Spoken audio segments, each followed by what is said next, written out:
गणेशः शारदा चैव सद्गुरुः सज्जनस्तथा आराध्य दैवतम् गुह्यम् सर्वम् मे रघुनन्दनः गुरुम् गणपतिम् दुर्गाम् भास्करम् शिवम् च्युतम् गुरुम् गणपतिम् दुर्गाम् भास्करम् शिवमच्युतम् ಬ್ರಹ್ಮಾಣಂ ಗಿರಿಜಾಂ ಲಕ್ಷ್ಮೀ. ರಾಮ ಪೂರ್ವತಾಪರಿಯ ವಿಚಾರ ನಾವು ಮಾಡಿದ್ದೀವಿ. ಸ್ವಲ್ಪದಲ್ಲಿ ಸಾಕಲ್ಯವಾಗಿ ಅಲ್ಲ, ಎಷ್ಟು ಅಧ್ಯಾಯಗಳಿದ್ದಾವೆ, ಆಯಾ ಅಧ್ಯಾಯಗಳಲ್ಲಿ ಏನೇನು ಹೇಳಿದೆ ಅಂತ ಸಾಮಾನ್ಯ ಮಟ್ಟಿಗೆ ನೋಡಬೇಕು. ಸಮಯ ಹೆಚ್ಚಿಲ್ಲ.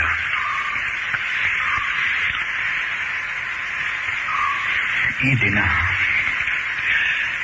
ರಾಮ ಪೂರ್ವತಾಪನಿ ಉಪನಿಷತ್ನಲ್ಲಿ ಏನೇನಿದೆ ಅಂತ ಸ್ವಲ್ಪ ಮಟ್ಟಿಗೆ ಸಂಕ್ಷಿಪ್ತವಾಗಿ ನೋಡೋಣ. ಈ ರಾಮಪೂರ್ವತಾಪಿನಿಯಲ್ಲಿ ಹಿಂದಿನಂತೆ ಅಧ್ಯಾಯದ ಕ್ರಮ ಇಲ್ಲ. ಉಪನಿಷತ್ತು, ಪ್ರಥಮೋಪನಿಷತ್ತು, ದ್ವಿತೀಯೋಪನಿಷತ್ತು ಅಂತ ಹೀಗೆ ಆ ಅಧ್ಯಾಯದ ಸ್ಥಳದಲ್ಲಿ ಉಪನಿಷತ್ತು ಅಂತ ಹೇಳಲ್ಪಟ್ಟಿದೆ. ಪ್ರಥಮೋಪನಿಷತ್ತಿನ ವಿಚಾರ ಸ್ವಲ್ಪ ಮಟ್ಟಿಗೆ ಮಾಡೋಣ. ಇದರಲ್ಲಿ ರಾಮ ಶಬ್ದದ ವ್ಯಾಖ್ಯೆಗಳು ನಮಗೂ ಅದು ಬೇಕಾಗುತ್ತೆ. ಆ ದೃಷ್ಟಿಯಿಂದ ಸ್ವಲ್ಪ ಮಟ್ಟಿಗೆ ಯಥಾಶಕ್ತಿ ಯಥಾಮತಿ ಅಂತ ಹೇಳಿದಂಗೆ ಅವನ ಸೇವೆ ಎಂಬ ದೃಷ್ಟಿಯಿಂದ ನೋಡೋಣ.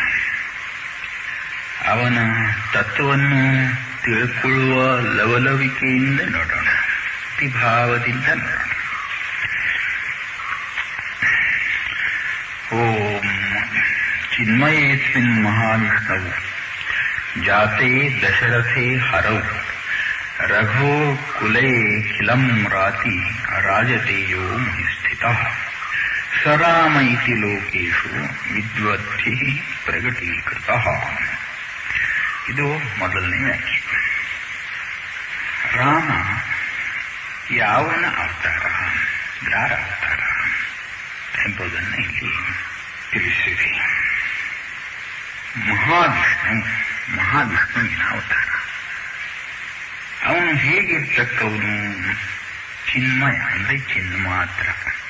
ಇಲ್ಲಿ ವಿಕಾರಾರ್ಥಿ ಮೈಕ್ ಪ್ರತ್ಯಯ ಅಂತ ಇಟ್ಕೊಳ್ಳು.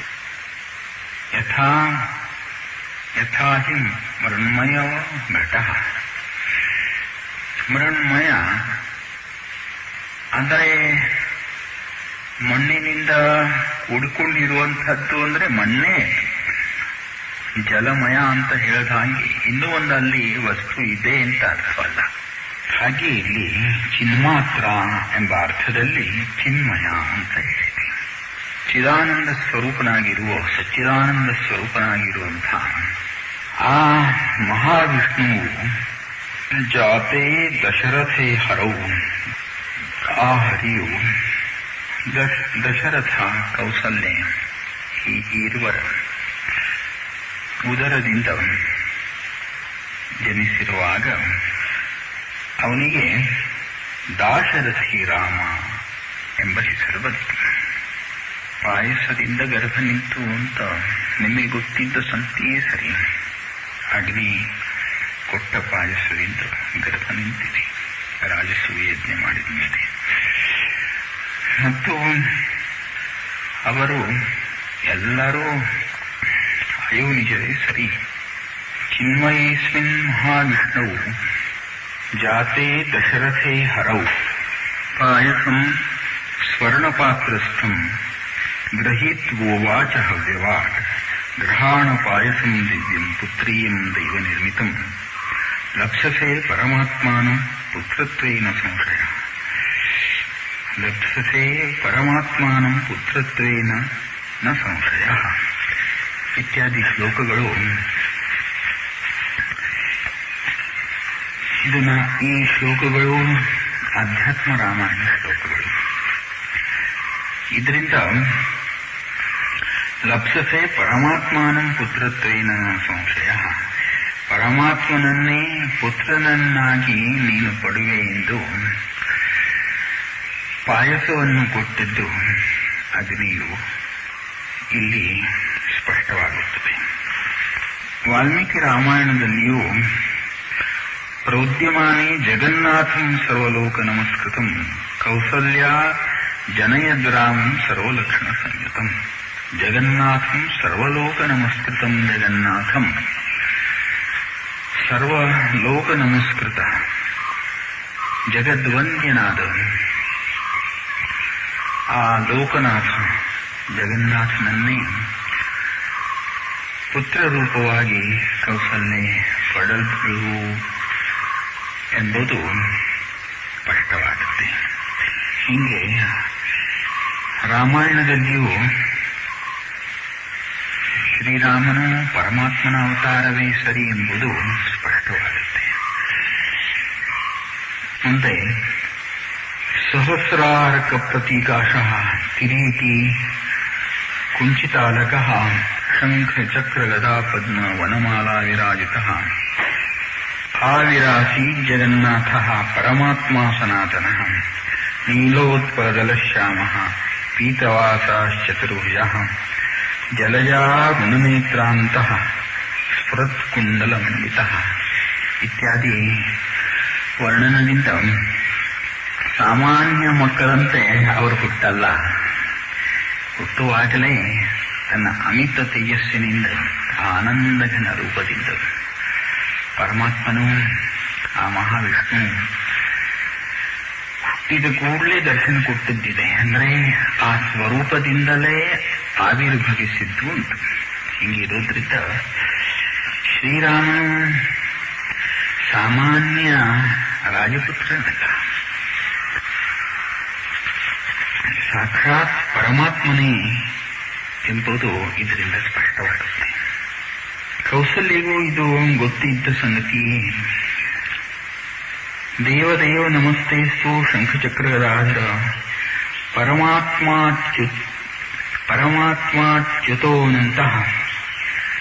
ಪೂರ್ಣಸ್ತ್ವಂ ಪುರುಷೋತ್ತಮಃ ವದಂತ್ಯ ಗೋಚರಂ ವಾಚಾಂ ಬುದ್ಧ್ಯಾದೀನಾಮತೀಂದ್ರಿಯಂ ತ್ವಾಂ ವೇದವಾದಿನಃ ಸತ್ತಾಮಾತ್ರಂ ಜ್ಞಾನೈಕ ವಿಗ್ರಹ. ಹೀಗೆ ಕೌಸಲ್ಯೆಯು ಶ್ರೀರಾಮನ ಸ್ತುತಿ ಮಾಡುತ್ತಿದೆ. ದೇವದೇವ ನಮಸ್ತೇಸ್ತು ಶಂಖಚಕ್ರ ಗದಾಧರ ಪರಮಾತ್ಮಾಚ್ಯುತೋನಂತಹ ಪೂರ್ಣಸ್ತ್ವಂ ಪುರುಷೋತ್ತಮ. ಹೇ ಶಂಖಚಕ್ರ ಗದಾಧರ ದೇವದೇವ, ಹೇ ಶಂಖಚಕ್ರ ಗದಾಧರ ದೇವದೇವ, ನಿನಗೆ ನಮಸ್ಕಾರವಾಗಲಿ. ಪರಮಾತ್ಮನೇ ನೀನು ಅಚ್ಯುತ, ನಿನ್ನ ಸ್ವರೂಪದ ಚ್ಯುತಿ ನಿನಗೆ ಎಂದಿಗೂ ಆಗದು. ಅನಂತನಾಗಿರುವೆ ನೀನು, ಪುರುಷೋತ್ತಮನು, ಪೂರ್ಣನು. ಹೀಗೆ ಕೌಸಲ್ಯು ಸ್ತುತಿ ಮಾಡಿದ್ದಾರೆ.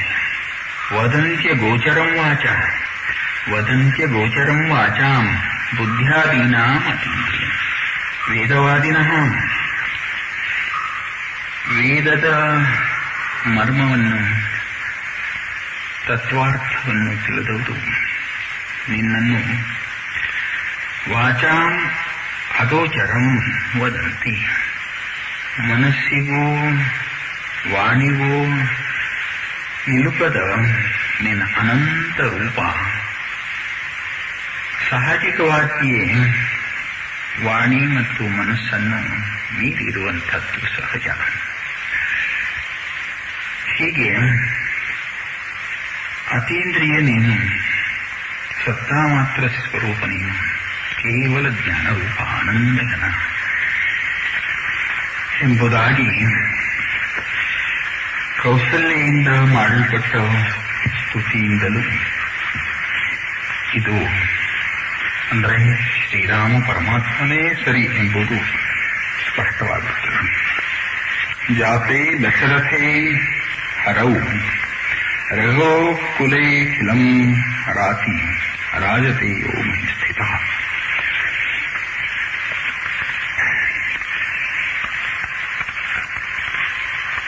ಆ ರಘುವಿನ ಕುಲದಲ್ಲಿ ಸೂರ್ಯವಂಶದಲ್ಲಿ ಎಲ್ಲ ವಿಧದ ವೈಭವವು ಸಂಪೂರ್ಣ ಸಾಕ್ಷಾತ್ ಪರಮಾತ್ಮನೇ ಅವತರಿಸಿರುವಾಗ ಅಲ್ಲಿ ಏನು ತಾನೇ ಕಡಿಮೆ ಬೀಳುವುದು. ರಾಜತೆಯೋ ಮಹಿಸ್ಥಿತ, ಈ ಪೃಥ್ವಿ ತಲದ ಮೇಲೆ ಆವಿರ್ಭವಿಸಿ ಯಾವಾತನು ರಘುಕುಲವನ್ನು ಮತ್ತು ಪೃಥ್ವಿಯನ್ನು ಸಂತೋಷಗೊಳಿಸಿದನು, ಎಲ್ಲ ವಿಧದಿಂದಲೂ ಪೂರ್ಣಗೊಳಿಸಿದನು, ಅಧರ್ಮದ ನಾಶ ಮಾಡಿ ಧರ್ಮಾಭ್ಯುದಯವನ್ನು ಉಂಟು ಮಾಡಿದನು, ದುಷ್ಟರನ್ನು ನಷ್ಟಪಡಿಸಿ ಸಜ್ಜನರನ್ನು ಅವರ ಎಲ್ಲ ಅಭಿಷ್ಟಗಳನ್ನು ಕೊನೆ ಕಾಣಿಸಿ ಪೂರ್ಣಪಡಿಸಿ ಸಜ್ಜನರ ರಕ್ಷಣೆ ಮಾಡಿದನು. ಸರಾಮ ಇತಿ ಲೋಕೇಶು ವಿದ್ವದ್ಧಿ ಪ್ರಕಟೀಕೃತ, ಆತನೇ ರಾಮನು ಎಂದು ವಿದ್ವದ್ಭಿಃ ಲೋಕೇಶು ಪ್ರಕಟೀಕೃತ. ಎಲ್ಲ ವಿದ್ವಾಂಸರಿಂದ ಪ್ರಕಟವಾಯಿತು. ವಿದ್ವಾಂಸರು ಹೀಗೆ ಈ ಕಾರಣಗಳಿಂದ ಆ ಪರಮಾತ್ಮನು ರಾಮನೆಂದು ಹೇಳಿಸಿಕೊಂಡನು. ಹೀಗೆ ರಾಮನೆಂದು ಹೇಳಿಸಿಕೊಳ್ಳುವುದಕ್ಕಾಗಿ ಕಾರಣ ಹೀಗೆ ಎಂದು ಪ್ರಕಟ ಮಾಡಿದರು. ವಾಲ್ಮೀಕಿ ಮುಂತಾದ ಅನೇಕ ಋಷಿಮುನಿಗಳು ಅವನ ಚರಿತ್ರೆ ಬರೆದರು. ರಾಕ್ಷಸ ಏನ ಮರಣಂ ಯಾಂತಿ ಸೋದ್ರೇಕತೋಥವಾ ರಾಮನಾಮ ಖ್ಯಾತಂ ಅತಿರಾಮೇಣ ವಾಪನ. ರಾಕ್ಷಸ ಏನ ಮರಣಂ ಯಾಂತಿ ಸ ರಾಮ. ದುಷ್ಟ ರಾಕ್ಷಸರು ದುರ್ಜನರು ಯಾವಾತನಿಂದ ನಷ್ಟರಾಗುವರೋ ಆತನು ರಾಮ. ಅಥವಾ ಜಗತ್ತಿನಲ್ಲಿ ಇರುವ ಆಸುರಿ ಸಂಪತ್ತು ಯಾವಾತನಿಂದ ಸಂಪೂರ್ಣ ನಷ್ಟವಾಗಿ ದೈವಿ ಸಂಪತ್ತಿಯ ಉದಯವಾಗುವುದೋ ಅವನು ರಾಮನೆಂದು ವಿದ್ವದ್ಭಿ ಪ್ರಕಟೀಕೃತ, ವಿದ್ವಾಂಸರಿಂದ ಹೇಳಲ್ಪಟ್ಟಿದೆ. ಸ್ವೋದ್ರೇಕತೋಥವಾ ಸ್ವವೀರ್ಯ ಗುಪ್ತಾ ಹಿ ಮನುಪ್ರಸೂತಿ ಎಂದು ಕಾಳಿದಾಸ ರಘುವಂಶದಲ್ಲಿ ಹೇಳಿದಂತೆ ತನ್ನ ಉತ್ಕೃಷ್ಟತೆಯಿಂದ ಸರ್ವಾಧಿಕ್ಯತೆಯಿಂದ ನಿರತಿಶಯ ಮಹಿಮೆಯಿಂದ ತನ್ನ ಬಲ ವೀರ್ಯ ಪರಾಕ್ರಮ ವಿಭೂತಿಮತ್ವ ಮತ್ತು ಧರ್ಮರಕ್ಷಕತ್ವ ಅಧರ್ಮನಾಶಕತ್ವ ಸಜ್ಜನ ಪೋಷಣ ದುರ್ಜನ ನಾಶನ ಮುಂತಾದ ಸಜ್ಜನ ಪೋಷಣ ದುರ್ಜನ ನಾಶನ ಮುಂತಾದ ತನ್ನ ಅತ್ಯುಚ್ಚ ಸರ್ವೋತ್ಕೃಷ್ಟ ಗುಣಗಳಿಂದ ಯಾವಾತನು ಜಗದ್ವಿಖ್ಯಾತನಾದನೋ ಆತನೇ ಶ್ರೀರಾಮ. ರಾಮನಾಮ ಪ್ರತಿಖ್ಯಾತಂ ಅಧಿರಾಮೇಣ ವಾ ಪುನಃ. ಅಧಿರಾಮ ಸರ್ವಲೋಕೈಕಾಭಿರಾಮ. ಶ್ರೀರಾಮ ಅಭಿರಾಮ ಎಂದು ತಿಳಿಸಿಕೊಳ್ಳು. ಅಭಿರಾಮ ಅಂದರೆ ಅವನು ಅತ್ಯಂತ ಸುಂದರನಾಗಿದ್ದ. ಆದ್ದರಿಂದ ರಾಮ ಎಂದು ಹೇಳಿಸಿಕೊಂಡು, ಇನ್ನು ಒಂದು ಎಲ್ಲ ಆಚಾರ ವಿಚಾರ ಉಚ್ಚಾರ ಎಲ್ಲದರಿಂದಲೂ ಅವನು ಇವುಗಳಿಂದ ಮನೋಹರನಾಗಿದ್ದ. ಆದ್ದರಿಂದ ಅವನು ಅಧಿರಾಮ.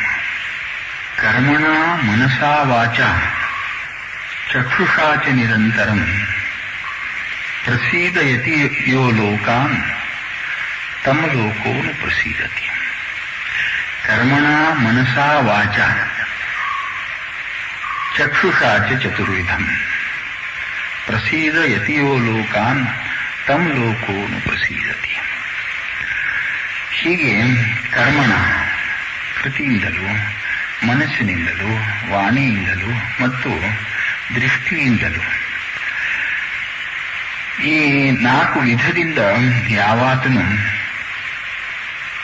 ಜನರನ್ನು ಸಂತೈಸುವನು, ಸಂತೋಷವನ್ನು ಉಂಟು ಮಾಡುವನು, ನಿರ್ವಿಷಯ ಆನಂದವನ್ನು ಬೀರುವನು, ಬ್ರಹ್ಮಾನಂದವನ್ನು ಬಿತ್ತರಿಸುವನು, ಅವನಿಂದ ಜನರು ಸಂತೋಷಗೊಳ್ಳುವರು ಮತ್ತು ಜನರಿಂದಲೂ ಅವನು ಸಂತೋಷಗೊಳ್ಳುವನು. ಈ ಗುಣಗಳು ರಾಮನಲ್ಲಿ ಇತ್ತು. ಹೀಗಿರೋದ್ರಿಂದ ಎಲ್ಲಾ ವಿಧದಿಂದಲೂ ಅವನು ಆನಂದದಾಯಕನಾದ್ದರಿಂದಲೇ ಆತನಿಗೆ ರಾಮ ಎಂದು ಹೆಸರು ಬಂತು. ರಾಕ್ಷಸಾನ್ ಮರ್ತ್ಯರೂಪೇಣ ರಾಹುರ್ಮನಸಿಯಂ ಯಥಾ ಪ್ರಭಾಹೀನಾನ್ ತಥಾ ಕೃತ್ವಾ ರಾಜ್ಯಾರ್ಹಾಣಾಂ ಮಹೀಭೃತಾಂ. ಇನ್ನೂ ಒಂದು ಅಂದರೆ ರಾಕ್ಷಸಾನ್ ಮರ್ತ್ಯರೂಪೇಣ ರಾಹುರ್ ಮನಸಿಯಂ ಯಥಾ. ಯಾವಾತನು ಹೇಗೆ ರಾಹುವಿನಿಂದ ಗ್ರಹಣತಾಗಿ ಚಂದ್ರನು ನಿಸ್ತೇಜನಾಗುವನು, ನಿರ್ವೀರ್ಯ ಆದಂತೆ ಕಾಣುವನು, ಹಾಗೆಯೇ ಯಾವಾತನ ಮೂಲಕವಾಗಿ ರಾಕ್ಷಸರೆಲ್ಲ ನಿರ್ವೀರ್ಯ ನಿಸ್ತೇಜರಾದರೂ ಹತವೀರ್ಯರು ಆದರೂ ಅವನು ರಾಮ ಎಂದು ಕೂಡ ವಿದ್ವಾಂಸರು ಹೇಳುತ್ತಾರೆ. ಬಾಕಿ ಇನ್ನು ಉಳಿದ ರಾಜರುಗಳೆಲ್ಲ ಯಾವಾತನ ಮುಂದೆ, ಯಾವನ ತೇಜಸ್ವಿಯನ್ನು ಮುಂದೆ ಹತವೀರ್ಯರಾಗಿ ಬಗ್ಗಿದರೋ, ಶರಣಾಗತರಾದರೋ ಅವನು ರಾಮ ಎಂದು ವಿದ್ವಾಂಸರು ಹೇಳುತ್ತಾರೆ. ಧರ್ಮ ಮಾರ್ಗಂ ಚರಿತ್ರೇಣ ಜ್ಞಾನ ಮಾರ್ಗಂ ಚ ನಾಮತಃ ತಥಾ ಧ್ಯಾನೇನ ವೈರಾಗ್ಯಂ ಐಶ್ವರ್ಯಂ ಸ್ವಸ್ಯ ಪೂಜನಾತ್ ತಥಾ ರಾಜ್ಯಸ್ಯ ರಾಮಾಖ್ಯ ಭುವಿ ಸ್ಯಾತ್ ಅಥ ತತ್ವತಃ. ಯಾವಾತನು ಧರ್ಮ ಮಾರ್ಗಂ ಚರಿತ್ರೇಣ ತನ್ನ ಚರಿತ್ರದಿಂದ ಧರ್ಮ ಮಾರ್ಗ ಕಾಣಿಸಿದನು. ರಾಮೋ ವಿಗ್ರಹವಾನ್ ಧರ್ಮ, ಧರ್ಮವೇ ರೂಪವತ್ತಾಗಿ ರಾಮ ರೂಪದಿಂದ ಪ್ರಕಟವಾಯಿತು. ಅವನ ಚರಿತ್ರದಲ್ಲಿಯೂ ಧರ್ಮದ ಮೂರ್ತ ಸ್ವರೂಪವೇ ಕಾಣಿಸಿಕೊಳ್ಳುವುದು. ತನ್ನ ಚರಿತ್ರದಿಂದ ಯಾವಾತನು ಧರ್ಮ ಮಾರ್ಗವನ್ನು ಕಾಣಿಸಿದನು, ಧರ್ಮೋದ್ಧಾರ ಮಾಡಿದನು, ಧರ್ಮದ ಆದರ್ಶ ಜೀವನ ಯಾವೊಂದು ಅವನು ರಾಮ. ಜ್ಞಾನ ಮಾರ್ಗಂಚ ನಾಮತಃ, ಮತ್ತು ತನ್ನ ಹೆಸರಿನಿಂದ ಯಾವಾತನು ಜ್ಞಾನ ಮಾರ್ಗದ, ಮೋಕ್ಷ ಮಾರ್ಗದ ಆದರ್ಶನಾಗಿರೋನು, ಅಂದರೆ ನಾಮ ಜಪದಿಂದ, ಯಾವಾತನ ನಾಮ ಜಪದಿಂದ ಜ್ಞಾನ ಮಾರ್ಗ ಲಭಿಸುವುದೋ, ಮುಮುಕ್ಷುಗಳಿಗೆ ಆತ್ಮಜ್ಞಾನ ಉದಯಿಸುವುದೋ ಆತನು ರಾಮನೆಂದು ವಿದ್ವಾಂಸರ ಮತ. ತಥಾ ಧ್ಯಾನೇನ ವೈರಾಗ್ಯಂ, ಯಾವಾತನ ಧ್ಯಾನದಿಂದ ವೈರಾಗ್ಯ ಉಂಟಾಗುವುದೋ, ಜ್ಞಾನೈಶ್ವರ್ಯ ಒದಗಿ ತುಚ್ಛ ವಿಷಯದಲ್ಲಿ ಇರುವಂಥ ಹೇಸಿಗೆಯ ಸುಖದಲ್ಲಿ ಜುಗುಪ್ಸೆ ಉಂಟಾಗುವುದೋ ಆತನು ರಾಮ ಎಂದು ವಿದ್ವಾಂಸರ ಹೇಳಿಕೆ. ಐಶ್ವರ್ಯಂ ಸ್ವಸ್ಯ ಪೂಜನ, ತನ್ನ ಪೂಜೆಯಿಂದ ಯಾವಾತನು ಐಶ್ವರ್ಯ ಕೊಡೋನು, ಅಚಲ ಐಶ್ವರ್ಯ ಕೊಡೋನು, ಇಹದಲ್ಲಿಯೂ ಪರದಲ್ಲಿಯೂ, ಇಹದಲ್ಲಿಯೂ ಐಶ್ವರ್ಯ ಬದುಕಿ ಇಲ್ಲಿಯೇ ಪರಮಾರ್ಥದ ಸಿದ್ಧಿ ಉಂಟಾಗಿ ಬ್ರಹ್ಮಾನಂದದ ಐಶ್ವರ್ಯ ಯಾವಾತನಿಂದ ಲಭಿಸುವುದೋ ಆತನೂ ರಾಮ. ಸಂಜಲ್ಪಂತ್ಯಸುದಾನಜಾತ ಕುತುಕಂ, ಸಂಜಲ್ಪಂತ್ಯಸುದಾನಜಾತ ಕುತುಕಂ ಜೀಮೂತವಾಹಂ ಶಿವೇಃ ವ್ಯರ್ಥಂ ಸಂಪ್ರತಿಪಾದನಂ ನ ಚ ಕವಿ ಪ್ರೀತ್ಯೈ ಕುದಾನಂ ವದೇಃ ಅರ್ಥೀ ಹಂತದಧೀಚಿ ಭಾನುಸ್ತಯೋರ್ ಅದ್ಯಾಪಿ ಸತ್ರಾಶನಃ ದಾತೃತ್ವಂ ಧರಣೀಸುತೇಶ ಭವತೋ ನಾಹಂ ವಿಜಾನೆ ತಥಾ. ಸಂಜಲ್ಪಂತ್ಯಸುದಾನಜಾತ ಕುತುಕಂ ಜೀಮೂತವಾಹಂ. ಜೀಮೂತವಾಹ ಹಸು ಅಂದರೆ ಪ್ರಾಣದಾನ ಕೊಟ್ಟ. ಆದ್ದರಿಂದ ಅವನು ಬಹಳ ದೊಡ್ಡವನೆಂದು ಕವಿಗಳು ಹೊಗಳ್ತಾರೆ. ಆದರೆ ಹಸು ಈ ಶಬ್ದಕ್ಕೆ ಪ್ರಾಣ ಎಂದು ಒಂದರ್ಥ. ಇನ್ನು ಅಸು, ಸು ಅಂದ್ರೆ ಒಳ್ಳೆಯದು, ಹಸು ಅಂದ್ರೆ ಕೆಟ್ಟದ್ದು, ಒಳ್ಳೆಯದಲ್ಲದೆ ಇರುವಂಥದ್ದು ಅದು. ಯಾಕೆ? ಪ್ರಾಣ ಜಡ. ಏನ್ ಜಗತ್ತಿನಲ್ಲಿ ಹಾಗೂ ಸಾಕ್ಷಾತ್ತಾಗಿರ್ತದೆ. ಈ ಜೀವನ ಯಾವಾಗೆ ಕೊನೆ ಕಾಣುತ್ತದೆ ಎಂಬ ಒಂದು ಭಾವನೆ ಯಾರಿಗೂ ಉಂಟಾಗುವುದೇ. ಪ್ರಾಣ ಬಿಟ್ಟ ಅಂದ್ರೆ ಅದೇನು, ಪ್ರಾಣದಾನ ಕೊಟ್ಟ ಅಂದ್ರೆ ವಿಶೇಷವಲ್ಲ. ಸಂಜಲ್ಪಂತ್ಯಸುದಾನಜಾತ ಕುತುಕಂ ಜೀಮೂತವಾಹಂ ಶಿವೇರ್ ವ್ಯರ್ಥಂ ಸಂಪ್ರತಿಪಾದನ್. ಶಿವಿರಾಜ ವಿ ಅರ್ಥಂ ಅಂದ್ರೆ ಆ ಪಕ್ಷಿಗಾಗಿ ಮಾಂಸ ಕೊಟ್ಟದ್ದು ಕಥೆ ಇದೆಯಲ್ಲ, ತನ್ನ ದೇಹದ ಮಾಂಸ ಕೊಟ್ಟದ್ದು ಕಥೆ ಇದೆ. ಆದರೆ ವಿ ಅರ್ಥಂ ವ್ಯರ್ಥಂ, ಪಕ್ಷಿಗಾಗಿ ಕೊಟ್ಟ ದಾನ ಎಂದು ಒಂದು ಅರ್ಥ. ವ್ಯರ್ಥ ಅಂದ್ರೆ ಏನು ಮಾಂಸದಾನ ಕೊಟ್ರೆ ಹೆಚ್ಚಿಂದಾಗಲಿಲ್ಲ, ಶರೀರ ನಶ್ವರವೇ ಸರಿ. ಮಾಂಸದಾನ ಕೊಟ್ರೆ, ಮಾಂಸ ಅಂದ್ರೆ ಅದು ಎಷ್ಟಾದ್ರೂ ಅಪವಿತ್ರ, ಅಮೇಧ್ಯ. ಆ ದಾನದಿಂದ ಏನು ದೊಡ್ಡ ಕೀರ್ತಿ ಹೊಗಳುವಂಥ ವಿಷಯವಲ್ಲ. ಹೀಗೆ ಸಂಜಲ್ಪ್ಯಂತ್ಯಸುದಾನಜಾತ ಕುತುಕಂ ಜೀಮೂತವಾಹಂ ಶಿವೇರ್ ವ್ಯರ್ಥಂ ಸಂಪ್ರತಿಪಾದನ್. ಆ ಶಿವಿರಾಜನನ್ನು ಹೊಗಳೋದು ವ್ಯರ್ಥವೇ ಸರಿ. ನಜ ಕವಿ ಪ್ರೀತ್ಯೈ ಕುದಾನಂ ಬಲೇಹೇ. ಕು ಅಂದ್ರೆ ಪೃಥ್ವಿ, ಬಲಿ ಎಲ್ಲಾ ಪೃಥ್ವಿ ದಾನ ಮಾಡಿದ್ನಲ್ಲ, ಆದ್ರಿಂದ ಸರ್ವಸಮರ್ಪಣ ಮಾಡಿದ್ದಕ್ಕೆ ಆತನನ್ನು ಏನ್ ಕೊಂಡಾಡುವರು ಕವಿಗಳು.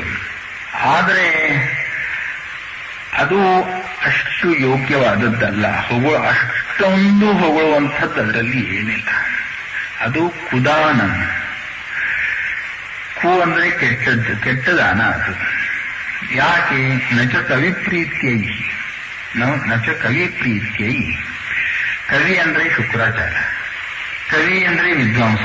ವಿದ್ವಾಂಸನಾದ ಶುಕ್ರಾಚಾರ್ಯನಿಗೆ ಅದು ಅಷ್ಟೊಂದು ಸರಿ ಆಗಲಿಲ್ಲ, ಸರಿ ಬೀಳಲಿಲ್ಲ. ಆದ್ದರಿಂದ ಅದು ಕುದಾನವೇ ಸರಿ. ಕವಿಗಳಿಗೆ, ವಿದ್ವಾಂಸರಿಗೆ ಮಾನ್ಯವಾಗದೇ ಇರುವಂಥದ್ದು ಕುದಾನ. ಹೀಗಿರೋದ್ರಿಂದ ಆ ಬಲಿ ಮಹಾದೊಡ್ಡ ತ್ಯಾಗಿ ಎಂದು, ದಾನಿ ಎಂದು ಏನು ಹೊಗಳ್ತಾರೋ ಅದೂ ಅಷ್ಟು ಸರಿಯಾದದ್ದಲ್ಲ. ಅರ್ಥಿ ಹಂತದಧೀಚಿ ಭಾನುಸುತಯೋ ಅದ್ಯಾಪಿ ಸತ್ರಾಶನ. ಭಾನುಸುತ ಅಂದ್ರೆ ಕರ್ಣ ಮತ್ತು ದಧೀಚಿ. ಈ ದಧೀಚಿ ವೃತ್ರಾಸುರನ ವಧಕ್ಕಾಗಿ ಚಕ್ರವನ್ನು ಮಾಡುವುದಕ್ಕಾಗಿ ಶಸ್ತ್ರಾಸ್ತ್ರಗಳನ್ನು ಮಾಡುವುದಕ್ಕಾಗಿ ತನ್ನ ದೇಹವನ್ನೇ ಅರ್ಪಿಸಿದನು. ದಧೀಚಿ ಋಷಿಗಳ ಎಲುಬುಗಳಿಂದ ಶಸ್ತ್ರಗಳನ್ನು ಮಾಡಿ ವೃತ್ರಾಸುರನ ನಾಶ ಮಾಡಿದ್ದಾನೆ ಇಂದ್ರ. ಮತ್ತು ಭಾನುಸುತಯೋ ಅರ್ಥಿ ಹಂತದಧೀಚಿ ಭಾನುಸುತಯೋ ಕರ್ಣನಿಂದಲೂ ಆತನು ದಾನ ತಗೊಂಡಿದ್ದು ಉಂಟು. ಅಂದರೆ ದಧೀಚಿ ಋಷಿಗಳಿಂದಲೂ ಕರ್ಣನಿಂದಲೂ ದಾನ ಪಡೆದವನು ಆ ಇಂದ್ರನು ಸಂತುಷ್ಟನಾಗಿದ್ದಾನೋ ಇಲ್ಲ. ಎಲ್ಲಿ ಯಜ್ಞ ಆಗ್ತದೆ, ಯಾವಾಗ ನನಗೆ ಹವಿರಭಾಗ ಸಲ್ಲುತ್ತದೆ ಎಂಬುವಂತಹ ಒಂದು ಚಿಂತೆಯಿಂದಲೇ ಇರುವನು. ಮತ್ತು ಯಜ್ಞ ಆದಲ್ಲಿ ಹವಿರಭಾಗಕ್ಕಾಗಿ ಓಡುವನು. ಅಂದರೆ ಅಸಂತುಷ್ಟ, ಬುಭುಕ್ಷಿತ ಅಂತ ಅರ್ಥ. ಹೀಗೆ ಬುಭುಕ್ಷಿತತೆ ಹೋಗಲಿಲ್ಲ, ದೈನ್ಯ ಹೋಗಲಿಲ್ಲ ಎಂದಾದರೆ, ಅಪೇಕ್ಷೆ ಹೋಗಲಿಲ್ಲ ಎಂದಾದರೆ, ಆ ದಾನ ಎಷ್ಟು ದುಡ್ಡಿದ್ರೂ ಕೂಡ ಕೊಟ್ಟವರು ಮತ್ತು ತಗೊಂಡವರು ಅಷ್ಟು ಅಂಥ ದೊಡ್ಡ ಹೊಗಳಿಕೆಗೆ ಪಾತ್ರರಾಗುವುದಿಲ್ಲ. ದಾತೃತ್ವಂ ಧರಣೀಸುತೇಶ ಭವತೋ ನಾಹಂ ವಿಜಾನೆ ತಥಾ.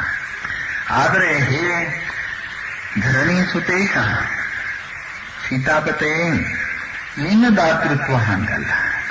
ನಿನ್ನಿಂದ ಆ ಆತ್ಮಜ್ಞಾನದ ದಾನ ಪಡ್ಕೊಂಡ ಮೇಲೆ ನಿತಾಂತ ತೃಪ್ತಿ ಒದಗುವುದು. ಮುಂದೆ ಅಪೇಕ್ಷೆಯೇ ಉಳಿಯುವುದಿಲ್ಲ. ಏಕೋಸ್ಯ ಪರಮಾನಂದ.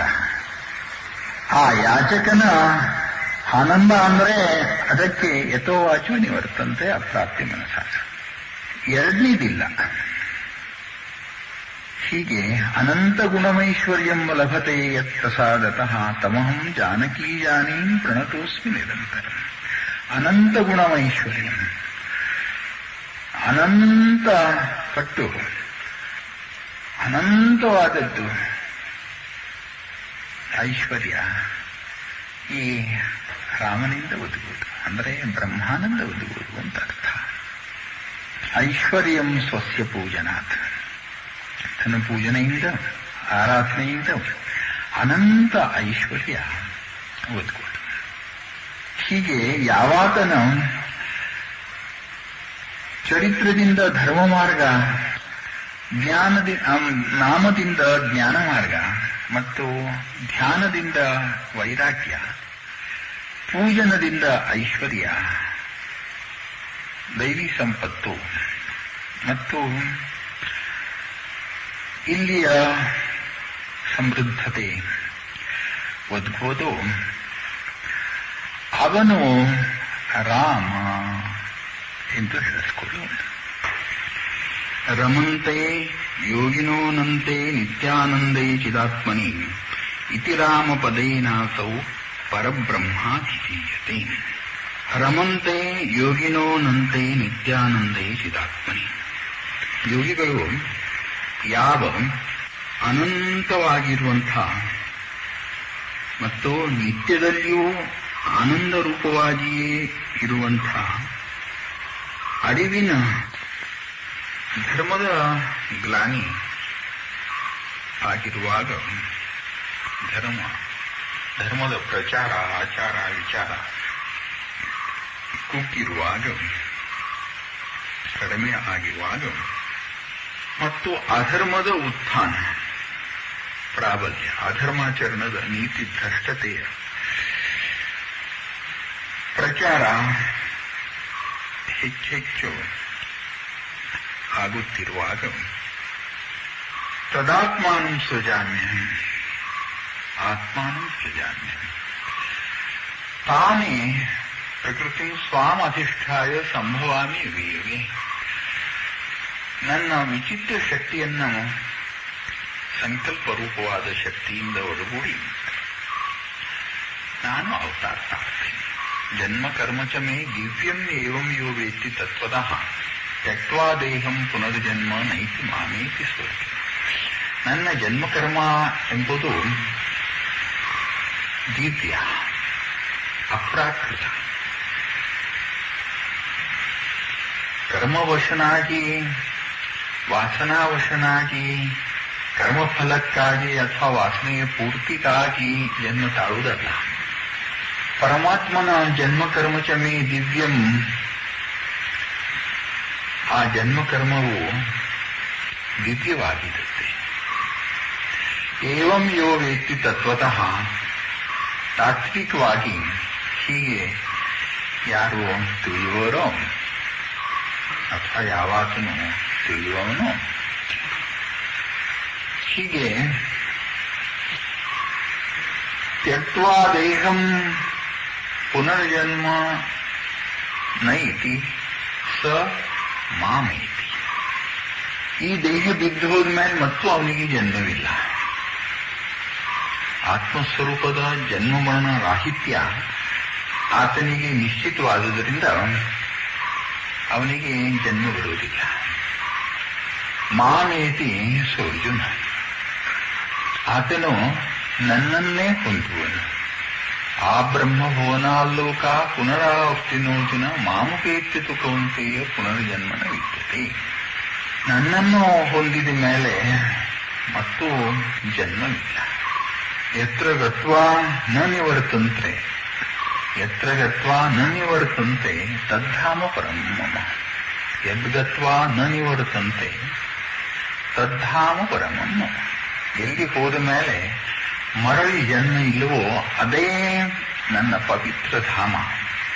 ಹೀಗೆ ಗೀತೆಯಲ್ಲಿ ಭಗವಂತನ ಅವತಾರದ ಬಗ್ಗೆ, ಆವಿರ್ಭಾವದ ಬಗ್ಗೆ ಇರುವ ವಿಚಾರ ನಾವು ತಿಳ್ಕೊಂಡಿದ್ದೀವಿ ಅಷ್ಟೇ. ಹೀಗಿರೋದ್ರಿಂದ ಜನ್ಮ ಕರ್ಮ ಚ ಮೇ ದಿವ್ಯಂ ಎಂದು ಹೇಳಿದ ಹಾಗೆ ಇಲ್ಲಿ ಉಪಾಸಕಾನಾಂ ಕಾರ್ಯಾರ್ಥಂ ಬ್ರಹ್ಮಣೋ ರೂಪಕಲ್ಪನ. ಉಪಾಸಕರ ಕಾರ್ಯಾರ್ಥವಾಗಿ, ಧರ್ಮ ರಕ್ಷಣೆಗಾಗಿ, ಸಜ್ಜನರ ಸಂರಕ್ಷಣೆಗಾಗಿ ಆತನು ಪರಮಾತ್ಮನು, ಆ ಪರಬ್ರಹ್ಮ ತತ್ವವು ಆವಿರ್ಭವಿಸುವುದು ಸಗುಣ ನಿರ್ಗುಣ ಎಂಬ ರೂಪದಿಂದ. ಅದು ಎರಡು ವಿಧವಿದೆ. ದ್ವೇವಾವ ಬ್ರಹ್ಮಣೋ ರೂಪೇ ಯತ್ಕಂಚಿಲ್ಪ ವ್ಯಕ್ತಕ್ಕೆ. ಅವತಾರ ತಾಳಿದರೂ ಅದು ಇದ್ದದ್ದಂಗೆ ಇರುವುದು, ಅದರಲ್ಲಿ ವಿಕಾರ ಉಂಟಾಗುತ್ತಿಲ್ಲ. ಹೀಗೆ ಧರ್ಮ ಸಂಸ್ಥಾಪನಾರ್ಥಾಯ ಸಂಭವಾಮಿ ಯುಗೆ.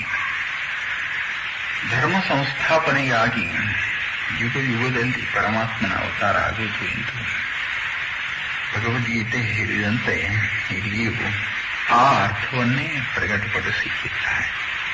ಚಿನ್ಮಸ್ಯ ದ್ವಿತೀಯಸ್ಯ, ಚಿನ್ಮಾತ್ರನಾಗಿರುವ ಅದ್ವಿತೀಯನಾದ ಈ ಅದ್ವಿತೀಯ ಪದದಲ್ಲಿ ಬಹಳಷ್ಟ ಅರ್ಥ ತುಂಬಿಕೊಂಡಿದೆ. ಅವನು ಅದ್ವಿತೀಯನಾದದ್ರಿಂದ ಆತನಲ್ಲಿ ಯಾವ ಆಕ್ಷೇಪವೂ ಮಾಡಲಿಕ್ಕೆ ಆಗೋದಿಲ್ಲ. ಅವನು ಅದ್ವಿತೀಯನೇ ಸರಿ, ಚಿನ್ಮಾತ್ರನೇ ಸರಿ, ನಿಷ್ಕಲನೇ ಸರಿ, ನಿರ್ಗುಣ ನಿರಾಕಾರನೇ ಸರಿ, ನಿರವಯವ. ಹೀಗೆ ಉಪಾಸಕಾನಾಂ ಕಾರ್ಯಾರ್ಥಂ ಬ್ರಹ್ಮಣೋ ರೂಪಕಲ್ಪನಾ, ಅದು ಕೂಡ ರೂಪ ಒತ್ತಾಗಿರುವಂಥದ್ದು ಒಂದು ಕಲ್ಪನೆ ಅಲ್ಲದೆ ಆತನಲ್ಲಿ ಒಂದು ವಿಕಾರ ಉಂಟಾಗಿ ಆಕಾರ ಆಯಿತು ಎಂದು ಹೇಳಲಿಕ್ಕೆ ಆಗುತ್ತಿಲ್ಲ. ಇದು ಎಲ್ಲ ಕಲ್ಪನಾ ಮಾತ್ರವೇ ಇದೆ. ಅದರಿಂದಲೇ ಜಗತ್ತಾಯಿತು. ಜಗತ್ತು ಒಂದು ಕಲ್ಪನೆ. ಕಲ್ಪನೆ ಅಯಥಾರ್ಥವಾಗಿಯೇ ಇರುವುದು. ನಿರ್ವಿಕಲ್ಪ ಸ್ವರೂಪ ಸತ್ಯವಾಗಿತ್ತು. ಅದರ ಮೇಲೆ ಕಲ್ಪನೆ ಅಂದ್ರೆ ಯಥಾರ್ಥವೇ ಆಯ್ತಲ್ಲ.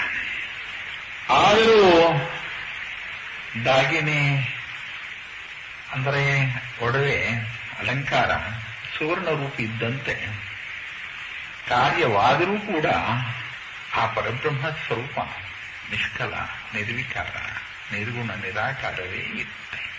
ರೂಪಸ್ಥಾನಾಂ ದೇವತಾನಾಂ ಸ್ತ್ರ್ಯಾಂಗಾಸ್ತ್ರಾದಿ ಕಲ್ಪನಾ ದ್ವಿಚತ್ವಾರಿ ಷಡಷ್ಟಾನಾಂ ದಶ ದ್ವಾದಶ ಷೋಡಶ ಅಷ್ಟಾದಶಾಮಿ ಕಥಿತ ಹಸ್ತಾ ಶಂಖಾಧಿಯುತ. ಪರಮಾತ್ಮನ ಅವತಾರ ಆಗುವಾಗ ಅವನ ರೂಪ ತಾಯಿರುವ ಅಥವಾ ಆತನಿಗೆ ಅಭಿನ್ನವಾಗಿರುವ ದೇವತೆಗಳ ಅವತಾರವೂ ಆಗ. ರೂಪಸ್ಥಾನಾಂ ದೇವತಾನಾಂ ಆತನ ರೂಪವಾಗಿಯೇ ಇರುವ ದೇವತೆಗಳು, ಪುರುಷ ಸ್ತ್ರೀ ಅಂಗದೇವತೆಗಳು, ಅವನು ಕಡೆಗಳಲ್ಲಿ ಧರಿಸಿರುವ ಶಸ್ತ್ರಾಸ್ತ್ರಗಳು, ಹೀಗೆ ಬೇರೆ ಬೇರೆ ಅನೇಕ ವಿಧವಾಗಿ ಆಕಾರಗಳು. ಪರಮಾತ್ಮನ ಅವತಾರ ಆದ ಮೇಲೆ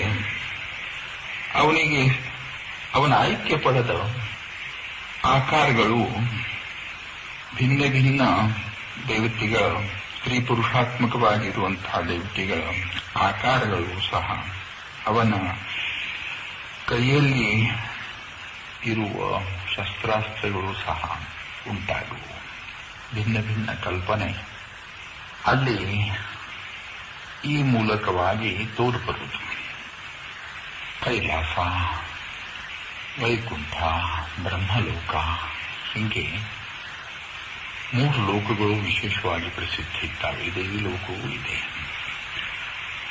ಅವರ ಉಪಾಸಕರು ಅಲ್ಲಿ ಸೇರುವರು ಎನ್ನುವುದು ಕೂಡ ಇದೆ. ಆ ಮುಕ್ತಿಯಲ್ಲಿಯೂ ಸಲೋಕತ, ಸಮೀಪತ, ಸ್ವರೂಪತ, ಸಾಯುಜ್ಯತ ಎಂಬುದಾಗಿ 4 ವಿಧ ಹೇಳಲ್ಪಟ್ಟಿದೆ. ವಿಷ್ಣುವಿಗೆ ಸಂಬಂಧಪಟ್ಟದ್ದು ವೈಕುಂಠ. ಅಲ್ಲಿ ಈ 4 ಮುಕ್ತಿಗಳನ್ನು ಹೊಂದಿದ ಆಯಾ ಭಕ್ತರು ಇರುವರು. ವಿಷ್ಣು ಅವತಾರ ತಾಳಬೇಕಾದರೆ ಅಥವಾ ಶಿವ ಅವತಾರ ತಾಳಬೇಕಾದ್ರೆ, ಬ್ರಹ್ಮದೇವ ಅವತಾರ ತಾಳಬೇಕಾದ್ರೆ ಆ ಭಕ್ತರ ಅವತಾರವು ಆಯಾ ಕಾರ್ಯಕ್ಕೆ ಎಷ್ಟು ಬೇಕಾಗುವುದೋ ಅಂಥ ಭಕ್ತರ ಅವತಾರವಾಗುವುದು. ಸಾಯುಜ್ಯ ಮುಕ್ತಿ ಅಂದರೆ ತದಾಕಾರತೆ, ಸ್ವರೂಪತೆ ಅಂದರೆ ಅವನ ಸ್ವರೂಪ ಹೊಂದುವುದು. ಅಂಥ ಸ್ವರೂಪ ಹೊಂದಿದ ಅಥವಾ ತದಾಕಾರವಾದ ಆ ಭಕ್ತರ ಆವಿರ್ಭಾವ ಪರಮಾತ್ಮನ ಜೊತೆಗೆ ಕಾರ್ಯಕ್ಕಾಗಿ ಯಾರ ಅಪೇಕ್ಷೆ ಇದೆಯೋ ಅವರನ್ನು ಪರಮಾತ್ಮನು ತನ್ನ ಅವತಾರದ ಜೊತೆಗೆ ಇಲ್ಲಿ ತಕೊಂಡು ಬರ್ತಾನೆ. ಇದು ಸಗುಣದ ಕಲ್ಪನೆ. ಆದರೆ ಸಗುಣ ರೂಪವಾದರೂ ಕೂಡ ಅದು ಅಧ್ಯಾತ್ಮನಿಷ್ಠ, ಸ್ವರೂಪನಿಷ್ಠವಾದುದರಿಂದ ಪರಬ್ರಹ್ಮವೇ ಎಂದು ತಿಳಿಯಲ್ಪಡುತ್ತೆ. ಮತ್ತು ಆರಾಧನೆಯ ಕ್ರಮ ಅಂದರೆ ಬ್ರಹ್ಮ, ವಿಷ್ಣು, ಮಹೇಶ್ವರರಲ್ಲಿ ನಿರ್ಗುಣ ನಿರಾಕಾರ ರೂಪದ ಆ ಭಾವನೆಯನ್ನು, ಬ್ರಹ್ಮಸ್ವರೂಪದ ಭಾವನೆಯನ್ನು ಇಟ್ಟುಕೊಂಡು ಆರಾಧನೆ ಮಾಡತಕ್ಕದ್ದು. ಆರಾಧನೆ ಕ್ರಮವೂ ಇದೆ, ಉಪಾಸನೆ ಕ್ರಮವೂ ಇದೆ. ಆ ದೃಷ್ಟಿಯಿಂದ ಸಗುಣ ಎಂದು ಒಂದು ಭಾವನೆ ಮಾಡಲಿಕ್ಕಾಗುವುದಿಲ್ಲ. ವಿಕಾರಿ ಎಂಬ ಭಾವನೆ ಸಗುಣದಲ್ಲಿ ತೋರು ಬರುವುದು, ಅದಕ್ಕೆ ಇಲ್ಲಿ ಆಶ್ಚರ್ಯ ಇರೋದಿಲ್ಲ. ಹಾಗೆ ನಾವು ತಿಳ್ಕೊಂಡ್ರೆ ಬ್ರಹ್ಮಸ್ವರೂಪದ ಪ್ರಾಪ್ತಿ ನಮಗೆ ಆಗಲಿಕ್ಕಿಲ್ಲ. ಈ ದೃಷ್ಟಿಯಿಂದ ಗುರುವಿನಲ್ಲಿ, ದೇವರಲ್ಲಿ, ಉಪಾಸನೆಯಲ್ಲಿ ಪರಬ್ರಹ್ಮ ಸ್ವರೂಪದ ದೃಷ್ಟಿ ಇಟ್ಟುಕೊಂಡು ಮಾಡಿದ್ರೆ ಅಲ್ಲಿ ಜ್ಞಾನೋದಯ, ಆತ್ಮ ಸಾಕ್ಷಾತ್ಕಾರವಾಗಿ ಬ್ರಹ್ಮ ಸಾಯುಜ್ಯ ಒದಗುವುದು ಎಂತಲೂ ಹೇಳಿದ್ದುಂಟು.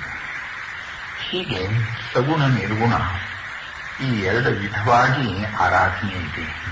ಸಗುಣದಲ್ಲಿಯೂ ನಿರ್ಗುಣದ ಭಾವನೆ, ಚಿನ್ನವೇ ಅಲಂಕಾರ ಎಂಬಂತೆ ಆಕಾರದ ಅಲಂಕಾರ ಆ ಬ್ರಹ್ಮಸ್ವರೂಪವ ಆ ನಿರ್ವಿಕಾರವಾದ ಪರಬ್ರಹ್ಮ ಸ್ವರೂಪದಲ್ಲಿಯೇ ಅದಕ್ಕೆ ಅಭಿನ್ನವಾಗಿಯೇ ತೋರುವುದು ಎಂದು ನಾವು ತಿಳ್ಕೊಂಡು ಆರಾಧಿಸಬೇಕು. ಅದರಿಂದ ನಮಗೆ ಪರಬ್ರಹ್ಮ ಸ್ವರೂಪದ ಪ್ರಾಪ್ತಿ, ಆತ್ಮಜ್ಞಾನದ ಪ್ರಾಪ್ತಿ, ಆತ್ಮ ಸಾಕ್ಷಾತ್ಕಾರ, ಬ್ರಹ್ಮ ಸಾಕ್ಷಾತ್ಕಾರ ಆಗುವುದು.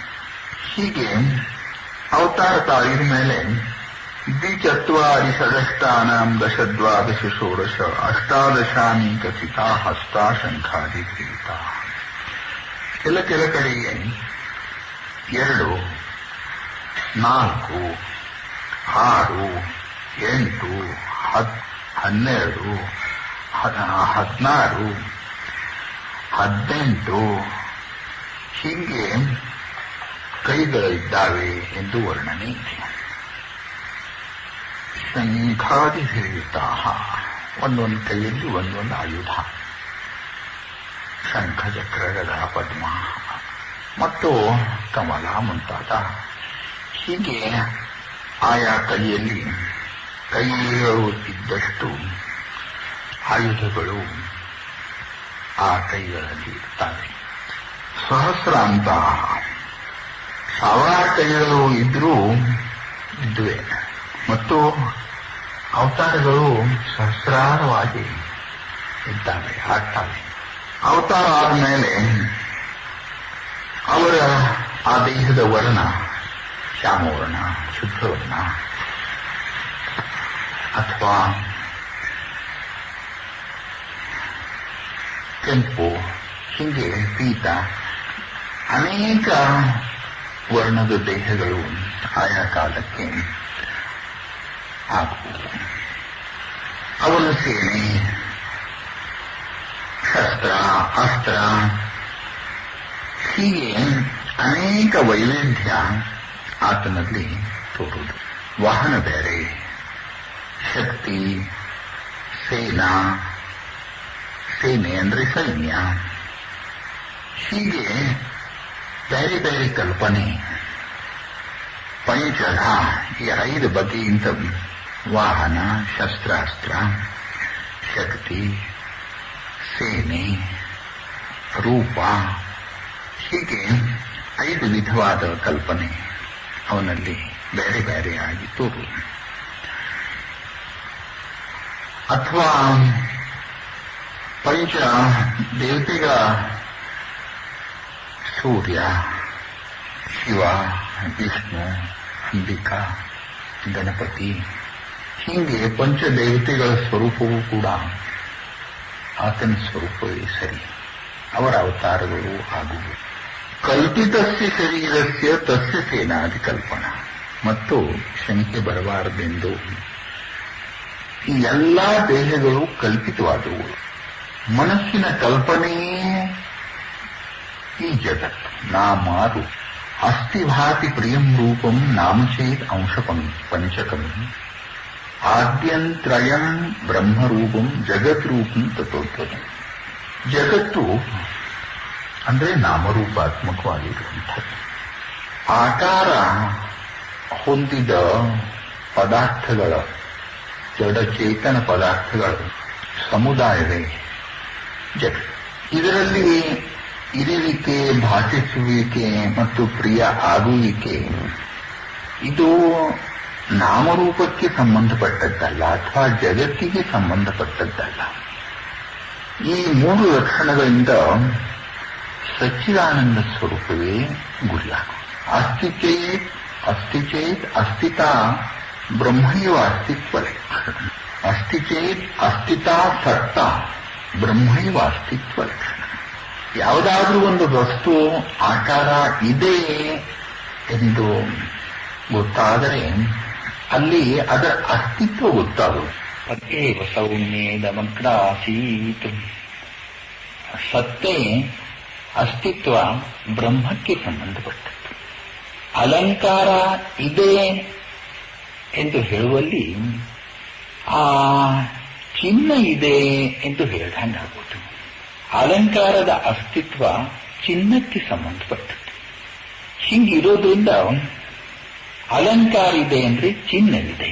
ಚಿನ್ನದ ಅಲಂಕಾರದಲ್ಲಿ ಚಿನ್ನವೇ ತುಂಬಿಕೊಟ್ಟಿರೋದು, ಚಿನ್ನವೇ ಕಾಣೋದು. ಚಿನ್ನದ ಅಸ್ತಿತ್ವ ಅಲ್ಲದೆ ಆ ಅಲಂಕಾರ ಭಿನ್ನವಾಗಿ ತೋರ್ಬರ್ತಿಲ್ಲ, ಇರೋದೂ ಇಲ್ಲ. ಹಿಂಗಿರೋದ್ರಿಂದ ಅಸ್ತಿತ್ವ ಕಾರಣದ್ದು. ಕಾರ್ಯಕ್ಕೆ ಸ್ವತಂತ್ರ ಅಸ್ತಿತ್ವ ಇಲ್ಲ. ಕಾರ್ಯದಲ್ಲಿ ಕಾರಣವೇ ತೋರ್ತದೆ. ಕಾರ್ಯೇ ಕಾರಣತಾಯಾತ, ಕಾರಣೇ ನಹಿ ಕಾರ್ಯತ. ಕಾರ್ಯ ಅಂತ ಕೂಡಲೇ ಅದರಲ್ಲಿ ಅದರ ಕಾರಣ ಇದ್ದೇ ಇರುತ್ತೆ. ಆಧಾರ ಬಿಟ್ಟು ಹೋದ ಮೇಲೆ ಕಾರ್ಯ ಉಳಿಯುವುದಿಲ್ಲ, ಕಾರಣ ಬಿಟ್ಟು ಹೋದ ಮೇಲೆ ಕಾರ್ಯ ಉಳಿಯುವುದಿಲ್ಲ. ಆ ಕಾರಣ ಕಾರ್ಯ ಆದೊಡನೆ ವಿಕಾರ ಹೊಂದುತ್ತದೆ ಅಂತಲೂ ಅಲ್ಲ. ವಿಕಾರ ಹೊಂದಿದ ಮೇಲೆ ಆ ಕಾರಣ ಕಾರ್ಯವನ್ನು ಧರಿಸಲಿಕ್ಕೆ ಸಮರ್ಥವಾಗಲಿಕ್ಕಿಲ್ಲ.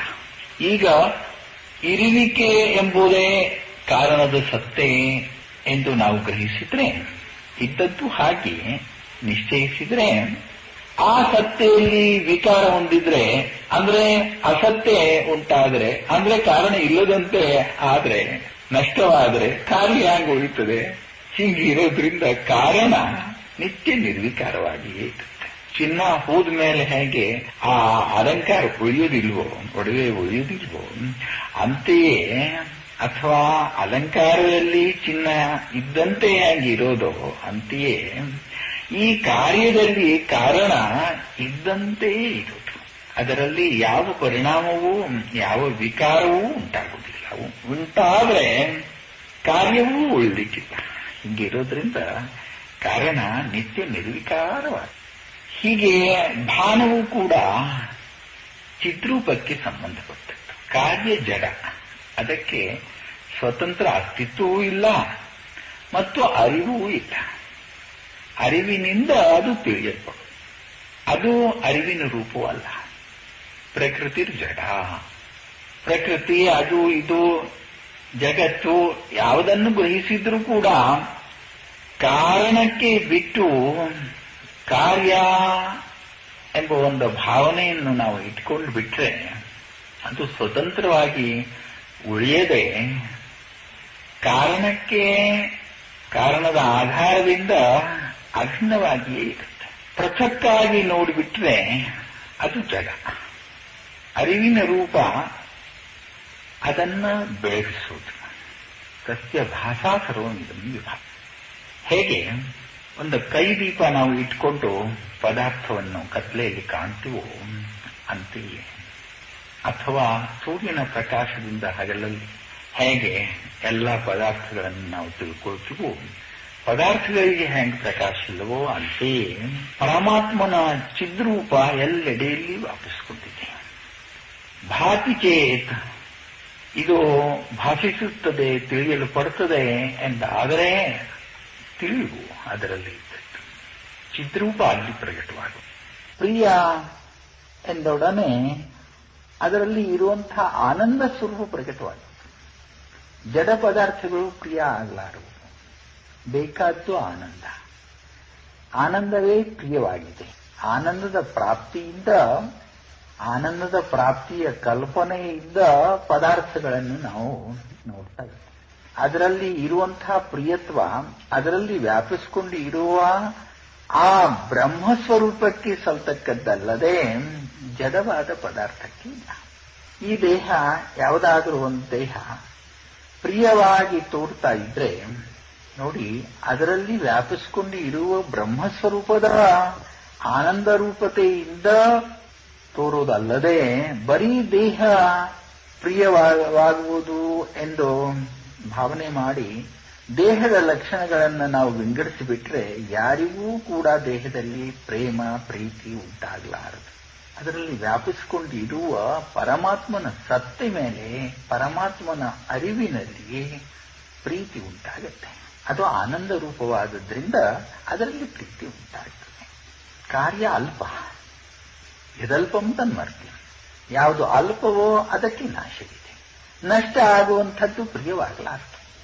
ವಿಕಾರಿಯಾಗಿರುವಂಥದ್ದು ಪ್ರಿಯವಾಗಲಾರದು, ಅಲ್ಪವಾದದ್ದು ಪ್ರಿಯವಾಗಲಾರದು. ಹೀಗೆ ಕಾರ್ಯ ಅಂದ್ರೆ ವಿಕಾರ ಈ ದೃಷ್ಟಿಯಿಂದ ನಿರ್ವಿಕಾರ ವಸ್ತುವಿನ ಮೇಲೆ ಪ್ರೀತಿ ಅಲ್ಲದೆ ವಿಕಾರದ ಮೇಲೆ ಪ್ರೀತಿ ಯಾರಿಗೂ ಉಂಟಾಗಲಾರದು. ಪ್ರೀತಿಗೆ ವಿಷಯ ಆನಂದವಾದರೆ ಆನಂದ ಕಾರಣವಾದುದರಿಂದ ಕಾರಣದ ಮೇಲೆ ನಮಗೆ ಪ್ರೀತಿ ಇರುವುದೆಂದು ಸಹಜವಾಗುತ್ತದೆ. ಹೀಗಿರೋದ್ರಿಂದ ಬಾಕಿ ಈ ಎಲ್ಲ ಜಗತ್ತಿನ ಆಕಾರಗಳ ಕಲ್ಪನೆ ಇದು ಕಲ್ಪನೆಯೇ ಸರಿ, ಸತ್ಯವಲ್ಲ. ಘಟದೃಷ್ಟ ಘಟಾದ್ ಭಿನ್ನ ಸರ್ವಥಾನ ಘಟೋ ಯಥ. ದೃಶ್ಯ ನೋಡತಕ್ಕವನು ದೃಷ್ಟರು ಬೇರೆ ಇದ್ದಾನೆ. ಅವನು ಅರಿವಿನ ರೂಪ ಮತ್ತು ಅವನಿಂದ ತಿಳಿಯಲ್ಪಡುವ ಕಾಣಲ್ಪಡುವ ದೃಶ್ಯ ಜಡ ರೂಪ. ದೃಶ್ಯವೂ ಅರಿವಿನ ರೂಪವಾದರೆ ಅದು ತಾನಾಗಿ ಪ್ರಕಾಶಿ ತಿಳಿಯಲ್ಪಡ್ತಿ. ನಾನು ನೋಡುತ್ತೇನೆ, ನನ್ನಿಂದ ನೋಡಲ್ಪಟ್ಟ ಈ ಪದಾರ್ಥ ಎಂಬ ಅನುಭವ ನಮಗೆ ಇರ್ತಿರ್ಲಿಲ್ಲ. ನನ್ನಿಂದ ನೋಡಲ್ಪಟ್ಟದ್ದು ಅಂದ್ರೆ ನಾನು ನೋಡದೆ, ನೋಡೋನು ನಾನು ಎಂದಾದ್ರೆ, ನನ್ನ ಹೊರತಾಗಿ ಇದು ನೋಡಲ್ಪಡದು ಎಂದಾದ್ರೆ, ನನ್ನ ಹೊರತಾಗಿ ಇದು ತಿಳಿಯಲ್ಪಡದು ಎಂದಾದ್ರೆ, ತಿಳಿವಿನ ರೂಪವನ್ನು ನಾನು, ನನ್ನಿಂದ ಜಡವಾಗಿರುವಂಥದ್ದು ಇದು ತಿಳಿಯಲ್ಪಡ್ತು ಎಂದು ಸ್ಪಷ್ಟವಾಗಿದೆ. ಹೀಗೆ ಜ್ಞಾತ ದೃಷ್ಟ ಸೈವ ದ್ರಷ್ಟ ಜ್ಞಾತ ರಸಯಿತ ಎಲ್ಲ ಅನುಭವ ಅವನದ್ದು, ಅರಿವಿನ ರೂಪದ್ದೇ. ತರಂಗಾದಿಗಳಲ್ಲಿ ಹೇಗೆ ಒಂದು ಜಲತತ್ವ ವ್ಯಾಪಿಸಿಕೊಂಡಿರುವುದು ಅಥವಾ ಸಮುದ್ರ ವ್ಯಾಪಿಸಿಕೊಂಡಿರುವುದು, ಹಾಗೆ ಜಗತ್ತಿನಲ್ಲಿ ಪರಮಾತ್ಮನ ತತ್ವ ತುಂಬಿಕೊಂಡಿದೆ. ತರಂಗಾದಿಗಳಿಂದ ಸಮುದ್ರವೇ ತನ್ನಲ್ಲಿ ತಾನು ಅದ್ವಿತೀಯಗೊಂಡು ಹೇಗೆ ಇರುವುದೋ ಭಿನ್ನವಾಗದೆ, ಅಂತೆಯೇ ಅನಂತ ಕೋಟಿ ಬ್ರಹ್ಮಾಂಡದ ಆವಿರ್ಭಾವದಿಂದಲೂ ಆ ಪರಮತತ್ವ ಇದ್ದಂತೆ ಇದೆ. ನಾನು ನಾನು ಎಂಬ ಕಲ್ಪನೆಗಳು ಎಷ್ಟು ದೇಹ ಭೇದದಿಂದ ಬೇರೆ ಬೇರೆ ಕಂಡರೂ ಅದು ಎಲ್ಲರೂ ಕೂಡ ಪ್ರತಿಯೊಂದು ತರಂಗ ಸಮುದ್ರವಾಗಿರುವಂತೆ ಆನಂದ ರೂಪ ಪರಬ್ರಹ್ಮವೇ ಆಗಿದೆ. ಕಲ್ಪಿತಸ್ಯ ಶರೀರಸ್ಯ ತಸ್ಯ ಸೇನಾದಿ ಕಲ್ಪನಾ. ಹೀಗೆ ಕಲ್ಪಿತವಾಗಿರುವಂತಹ ಆ ಶರೀರಕ್ಕೆ ಆಯಾ ಅವತಾರದಲ್ಲಿ ಅದಕ್ಕೆ ಹೇಳಿದ ಶಸ್ತ್ರಾಸ್ತ್ರಗಳು, ವರ್ಣಗಳು, ಸೇನಾದಿಗಳು, ಶಕ್ತಿಗಳು, ಪರಿಚಾರಕರು, ಹೀಗೆ ಎಲ್ಲ ಬೇರೆ ಬೇರೆಯಾಗಿ ತೋರಿಕೊಳ್ಳುವುದು. ಬ್ರಹ್ಮಾದೀನಾಂ ವಾಚಕೋಯಂ ಮಂತ್ರೋನ್ವರ್ಥಾದಿ ಸಂಹಿತಃ ಜಪ್ತವ್ಯೋ ಮಂತ್ರಿಣಾ ನೈವಂ ವಿನಾ ದೈವ ಪ್ರಸೀದತಿ. ರಾಮಮಂತ್ರ ಯಥೈವ ವಟಬೀಜಸ್ಥಃ ಪ್ರಾಕೃತಶ್ಚ ಮಹಾದ್ರಮಃ ತಥೈವ ರಾಮಬೀಜಸ್ಥಂ ಜಗದೇತಚ್ಚರಾಚರಂ. ವಟಬೀಜದಂತೆ ವಿಶಾಲ ವಟವೃಕ್ಷಕ್ಕೆ ವಟಬೀಜ ಸೂಕ್ಷ್ಮವಾದದ್ದು ಹೇಗೆ ಕಾರಣವು, ಹಾಗೆಯೇ ರಾಮಮಂತ್ರದಿಂದಲೇ ಪ್ರಣವ, ರಾಮಮಂತ್ರದ ಯಥಾರ್ಥ ರೂಪ ಪ್ರಣವ, ಮೊದಲಿನ ರೂಪ ಪ್ರಣವ ಎಂದು ನಾವು ನೋಡಿದ್ದೀವಿ. ಪ್ರಣವದಿಂದಲೇ ಸೃಷ್ಟಿಯಾಯಿತು. ಓಂಕಾರ ಪ್ರಭವಂ ಸರ್ವಂ ತ್ರೈಲೋಕ್ಯಂ ಸಚರಾಚರಂ, ಓಂಕಾರದಿಂದಲೇ ಸೃಷ್ಟಿಯಾಗೋದು. ಹೀಗಿರೋದ್ರಿಂದ ಓಂಕಾರ ರೂಪವಾಗಿರುವಂತಹ ರಾಮಮಂತ್ರದಿಂದಲೇ ಸೃಷ್ಟಿ ಆಗಿದೆ. ಆ ಬ್ರಹ್ಮಸ್ತಂಭ ಪರ್ಯಂತವಾಗಿ ಜಡ ಚೇತನಾತ್ಮಕ ಎಲ್ಲ ಸೃಷ್ಟಿಯ ವಾಚಕವಾಗಿರುವಂಥದ್ದು, ಸಂಜ್ಞಕವಾಗಿರುವಂಥದ್ದು ಈ ರಾಮಮಂತ್ರ. ಬ್ರಹ್ಮಾದೀನಾಂ ವಾಚಕೋಯಂ, ಎಲ್ಲ ಸೃಷ್ಟಿ, ಎಲ್ಲ ದೇವತೆಗಳು, ಎಲ್ಲ ಗಣಗಳು ಎಲ್ಲದೂ ಕೂಡ ಇದರಲ್ಲೇ ಒಳಪಡು. ವ್ಯಕ್ತ ರೂಪ ಅಂದ್ರೆ ವಿರಾಟ್ ರೂಪ. ವಿವಿಧತ್ವೇನ ರಾಜತ ಇತಿ ವಿರಾಟ್, ಏಕಾಂಶೇನ ಸ್ಥಿತೋ ಜಗತ ಎಂದು ಹೇಳಿದ್ದುಂಟಲ್ಲ. ವಿರಾಟ ಇದು ಅವಿದ್ಯ ಪಾದ. ನಾಮರೂಪದ ವ್ಯಕ್ತತೆ ಅಂದ್ರೆ ಅವಿದ್ಯೆಯ ಪಾದ, ಅವಿದ್ಯಾಪಾದ. ಇದರಲ್ಲಿ ಪರಮಾತ್ಮನು ಅನೇಕಾಕಾರಗಳಿಂದ ಕಂಪಿಸಿದ. ಕೃಷ್ಣನಿಗೆ ವಿರಾಟ ರೂಪ ತಾಳಿ ಅರ್ಜುನನ ಸಮಾಧಾನ ಮಾಡಿ ತೋರಿಸಬೇಕಾಯಿತು. ಕೃಷ್ಣನಲ್ಲಿ ಇರುವಂತಹ ಭಾವ ಅಥವಾ ಮಿತ್ರ ಭಾವನೆ, ಸಖ್ಯ ಭಾವನೆ, ಸಖಾ ಭಾವ ಇದು ತೆಗೆದು ಪರಮಾತ್ಮನ ಭಾವನೆ ನೆಲೆಗೊಳಿಸುವುದಕ್ಕಾಗಿ ಆತನು ಇಹೈಕಸ್ಥಂ ಜಗತ್ಕೃಷ್ಣಂ ಪಶ್ಚಾತ್ಯ ಸಚರಾಚರಂ ಎಂದು ಹೇಳಿದ. ಇಲ್ಲೇ ಈ ಚರಾಚರ ವಿಶ್ವವನ್ನು ಹೀಗೆ ಪಶ್ಯಾಮಿ ದೇವಾಂಸ್ತವ ದೇವದೇಹೇ ಸರ್ವಾಂಸ್ತಃ ಭೂತ ವಿಶೇಷ ಸಂಘ. ನಿನ್ನ ದೇಹದಲ್ಲಿ ಎಲ್ಲಾ ದೇವತೆಗಳು, ಎಲ್ಲಾ ಭೂತಗಳು, ಎಲ್ಲಾ ಸ್ಥಿರಚರ ಪದಾರ್ಥಗಳು ನಾನು ನೋಡ್ತಾ ಇದ್ದೇನೆ ಎಂದು ಹೇಳಿದ್ದುಂಟಲ್ಲ. ಬ್ರಹ್ಮಾಣಮೀಶಂ ಕಮಲಾಸನಸ್ಥಂ ಋಷಿಂಚ ಸರ್ವಾನ್ ಉರಗಾಂಶ್ಚ ದಿವ್ಯಾ. ದೇವತೆಗಳು, ಬೇರೆ ಬೇರೆ ಎಲ್ಲ ಪ್ರಾಣಿ ಸಮುದಾಯಗಳು, ಬ್ರಹ್ಮದೇವ, ಋಷಿ, ಮುನಿ, ಸ್ಥಿರಚರ ಜಗತ್ತು ನಾನು ನಿನ್ನಲ್ಲಿ ಕಾಣುತ್ತಿದ್ದೇನೆ. ಅನೇಕ ಬಾಹೂದರ ವಕ್ತೃ ನೇತ್ರಂ ಪಶ್ಯಾಮಿ ತ್ವಾಂ ಸರ್ವತೋನಂತ ರೂಪಂ ನಾಂತನ್ನ ಮಧ್ಯನ್ನ ಪುನಸ್ತವಾದಿಂ ಪಶ್ಯಾಮಿ ವಿಶ್ವೇಶ್ವರ ವಿಶ್ವರೂಪ ದರ್ಶನ. ಅನೇಕ ಬಾಹೂದರ ವಕ್ತೃ ನೇತ್ರಂ, ಅನೇಕ ತೋಳುಗಳು, ಬಾಹುಗಳು, ಕೈಗಳು, ಅನಂತ ಹೊಟ್ಟೆಗಳು, ಉದರಗಳು, ಅನಂತ ಮುಖಗಳು, ಅನಂತ ನೇತ್ರಗಳು, ಎಲ್ಲಾ ಕಡೆಗೂ ಆ ಲೆಕ್ಕ ಇಲ್ಲದಷ್ಟು ಇರುವ ಆತನ ಆವಿರ್ಭಾವ ತೋರುತ್ತಿತ್ತು. ಆ ಆವಿರ್ಭಾವ, ಆ ದೃಶ್ಯ ಅರ್ಜುನನಿಗೆ ತೋರುತ್ತಿತ್ತು. ಎಲ್ಲಾ ಕಡೆಯಿಂದ ಅನಂತ ರೂಪವಾಗಿರುವಂತಹ ಪರಮಾತ್ಮನನ್ನೇ ಅರ್ಜುನನು ಕಾಣು. ಅದು ಎಷ್ಟು ಎಂದು ನಾಂತನ್ನ ಮಧ್ಯನ್ನ ಪುನಸ್ತವಾದಿಂ ತವ ಆದಿಂ ಮಧ್ಯಂ ಅಂತಂ ನ ಪಶ್ಯ. ನೀನು ಆದಿಯಲ್ಲಿ, ಮಧ್ಯ ಎಲ್ಲಿ, ಅಂತ ಎಲ್ಲಿ ಎಂಬುದನ್ನು ನಾನು ಕಾಣಲಾರೆ. ಅಷ್ಟು ಅಖಂಡ ರೂಪ ತೋರುತ್ತಾ ಇದೆ. ಎಲ್ಲದೂ ನೀನೇ ಎಂದು ಕಾಣುತ್ತಿದೆ. ತ್ವಮಕ್ಷರಂ ಪರಂ ವೇದಿತವ್ಯಂ ತ್ವಮಸ್ಯ ವಿಶ್ವಸ್ಯ ಪರಂ ನಿಧಾನಂ ತ್ವಮವ್ಯ ಶಾಶ್ವತ ಧರ್ಮಗೋಪ್ತ ಸನಾತನಸ್ಥಂ ಪುರುಷೋನ್ನತಂ. ಹೀಗೆ ಈ ವಿರಾಟ ದರ್ಶನದಿಂದ, ವಿಶ್ವರೂಪದ ದರ್ಶನದಿಂದ ಆತನಲ್ಲಿ ಇರುವ ಮನುಷ್ಯತ್ವದ ಭಾವನೆ ಅಥವಾ ಸಂಬಂಧದ ಭಾವ ಎಂಬ ಭಾವನೆ ಹೋಗು. ತ್ವಮಕ್ಷರಂ ಪರಂ ವೇದಿತವ್ಯಂ. ವೇದಿತವ್ಯಂ ಜ್ಞೇಯವಾಗಿರುವಂಥದ್ದು ಯಾವ ಅಕ್ಷರ ಪರಮಶ್ರೇಷ್ಠವಾಗಿರುವಂತಹ ಪರಬ್ರಹ್ಮವೋ ಅಂಥ ನೀನು ಈ ಜಗತ್ತಿನ ಆಶ್ರಯ ರೂಪವಾಗಿ ಸರ್ವಾಧಾರವಾಗಿ ಇರು. ನೀನು ತ್ವಮವ್ಯಯ ಅವಿನಾಶಿ ಜನ್ಮರಹಿತನಾಗಿದ್ರೂ ಕೂಡ ಶಾಶ್ವತ ಧರ್ಮಗೋಪ್ತ, ಶಾಶ್ವತವಾಗಿರುವಂತಹ ಸನಾತನ ವೈದಿಕ ಧರ್ಮದ ರಕ್ಷಣೆಗಾಗಿ ಅಥವಾ ಆತ್ಮೈಕ್ಯ ರೂಪವಾಗಿರುವಂತಹ ಶಾಶ್ವತ ಧರ್ಮದ ಸಾಕ್ಷಾತ್ಕಾರವನ್ನು ಮಾಡಿಕೊಡುವುದಕ್ಕಾಗಿ ನೀನು ಅವತಾರ ತಾಳುವೆ. ಸನಾತನಸ್ತ್ವಂ ಪುರುಷೋಮತೋಮಿ.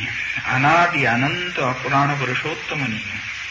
ಈಗ ನನಗೆ ಅದರ ನಿಶ್ಚಯವಾಯಿತು. ಅನಾದಿ ಮಧ್ಯಾಂತಮನಂತ ವೀರ್ಯಂ ಅನಂತಬಾಹುಂ ಶ್ರೀಸೂರ್ಯ ನೇತ್ರಂ ಪಶ್ಯಾಮಿ ತ್ವಾಂ ದೀಪ್ತಹುತಾಶವಕ್ತ್ರಂ ಸ್ವತೇಜಸ ವಿಶ್ವೀದಂತಪಂತಂ. ಆದಿ ಮಧ್ಯ ಅಂತರಹಿತ ಅನಂತ ಶಕ್ತಿ, ಅನಂತ ಭುಜ, ಚಂದ್ರ ಸೂರ್ಯರು ಕಣ್ಣುಗಳು, ಪ್ರಜ್ವಲಿತವಾಗಿರುವಂತಹ ಅಗ್ನಿಯೇ ನಿನ್ನ ಮುಖ ಎಂದು ತೋರುತ್ತಿದೆ. ನಿನ್ನ ಆ ಸ್ವಯಂ ಪ್ರಕಾಶ ರೂಪ ಈ ಜಗತ್ತನ್ನು ಬೆಳಗಿಸುತ್ತಿದೆ. ನಿನ್ನಿಂದಲೇ ಈ ಎಲ್ಲದೂ ಪ್ರಕಾಶಿಸುತ್ತಿರುವಂತೆ ನನಗೆ ಕಾಣುತ್ತಿದೆ. ಹೀಗೆ ಆ ವಿರಾಟ್ ಸ್ವರೂಪದ ವರ್ಣನೆ ಭಗವದ್ಗೀತೆಯಲ್ಲಿ ಇದ್ದದ್ದು ಎಲ್ಲರಿಗೂ ಸಾಮಾನ್ಯವಾಗಿ ಓದ್ದವರಿಗೆ ಗೊತ್ತಿರುವಂಥದ್ದೇ ಸರಿ. ಋಗ್ವೇದದ ಪುರುಷ ಸೂಕ್ತದಲ್ಲಿಯೂ ವಿರಾಟ್ ಸ್ವರೂಪದ ವರ್ಣನೆ. ಸಹಸ್ರ ಅಂದರೆ ಸಾವಿರಾರು ಅಂತ ಅರ್ಥವಲ್ಲ, ಅನಂತ ಅಂತಲೇ, ಅನಂತ ಎಂದೇ ಅದರ ಅರ್ಥ. ಸಹಸ್ರ ಶೀರ್ಷ ಪುರುಷ ಸಹಸ್ರಾಕ್ಷ ಸಹಸ್ರಪಾದ. ಜಗತ್ನಲ್ಲಿ ಇರುವ ಕಣ್ಣುಗಳು ಎಲ್ಲ ಅವನ ಕಣ್ಣುಗಳೇ, ಇಂದ್ರಿಯಗಳೆಲ್ಲ ಅವನ ಇಂದ್ರಿಯಗಳೇ, ದೇಹದ ಆಕಾರಗಳೆಲ್ಲ ಅವನ ಆಕಾರಗಳೇ ಎಂದಾದ ಮೇಲೆ ಅವನಿಗೆ ಎಷ್ಟು ಕಣ್ಣು ಇರಬೇಕು? ಒಂದು ಪೃಥ್ವಿ ಅಲ್ಲ, ಒಂದು ಬ್ರಹ್ಮಾಂಡದಲ್ಲಿ 14 ಲೋಕಗಳು, ಅದರಲ್ಲಿ ಇರುವ ಜೀವಿಗಳು ಎಷ್ಟೋ ಇದು. ಹೀಗೆ ಅನಂತ ಕೋಟಿ ಬ್ರಹ್ಮಾಂಡ ಅಂತ ಆದಮೇಲೆ ಈ ಎಲ್ಲದೂ ಅವನೇ ಎಂದಾದ ಮೇಲೆ ಅವನ ವಿರಾಟ ದೇಹ ಎಷ್ಟು ದೊಡ್ಡದಿರಬೇಕು ನೀವೇ ಕಲ್ಪನೆ ಮಾಡಿ. ಅವನ ವ್ಯಾಪ್ತಿಯು ಈ ಚರಾಚರ ವಿಶ್ವದಲ್ಲಿ ಇದೆ. ಸರ್ವರೂಪವೂ ಅವನೇ ಹೌದು. ಆ ರೂಪಗಳಲ್ಲಿ, ಆಕಾರಗಳಲ್ಲಿ, ದೇಹಗಳಲ್ಲಿ ಇರುವ ಆತ್ಮರೂಪವೂ ಅವನೇ ಹೌದು. ಈ ಎಲ್ಲಕ್ಕೂ ಮೀರಿ ಇರುವಂಥವನು ಸಹ ಅವನೇ ಹೌದು. ಹೀಗೆ ಅವನ ವರ್ಣನೆ ಏನ್ ಮಾಡ್ತಕ್ಕದ್ದು? ನೇತಿ ನೇತಿ ಅಂತ ಶ್ರುತಿಯು ಮೌನ ತಾಳಿತು, ಮೌನ ವ್ಯಾಖ್ಯ. ಅಂತಹ ಪರಮಾತ್ಮನ ದಿವ್ಯ ಚರಿತ್ರ, ದಿವ್ಯ ರೂಪ ಯಾರಿಂತ ತಾನೇ ವರ್ಣಿಸಲಿಕ್ಕೆ ಸಾಧ್ಯ? ಹೀಗೆ ಪುರುಷ ಏವೇದಂ ಸರ್ವಂ ಯದ್ಭೂತಂ ಯಚ್ಚ ಸತ್ಯಂ.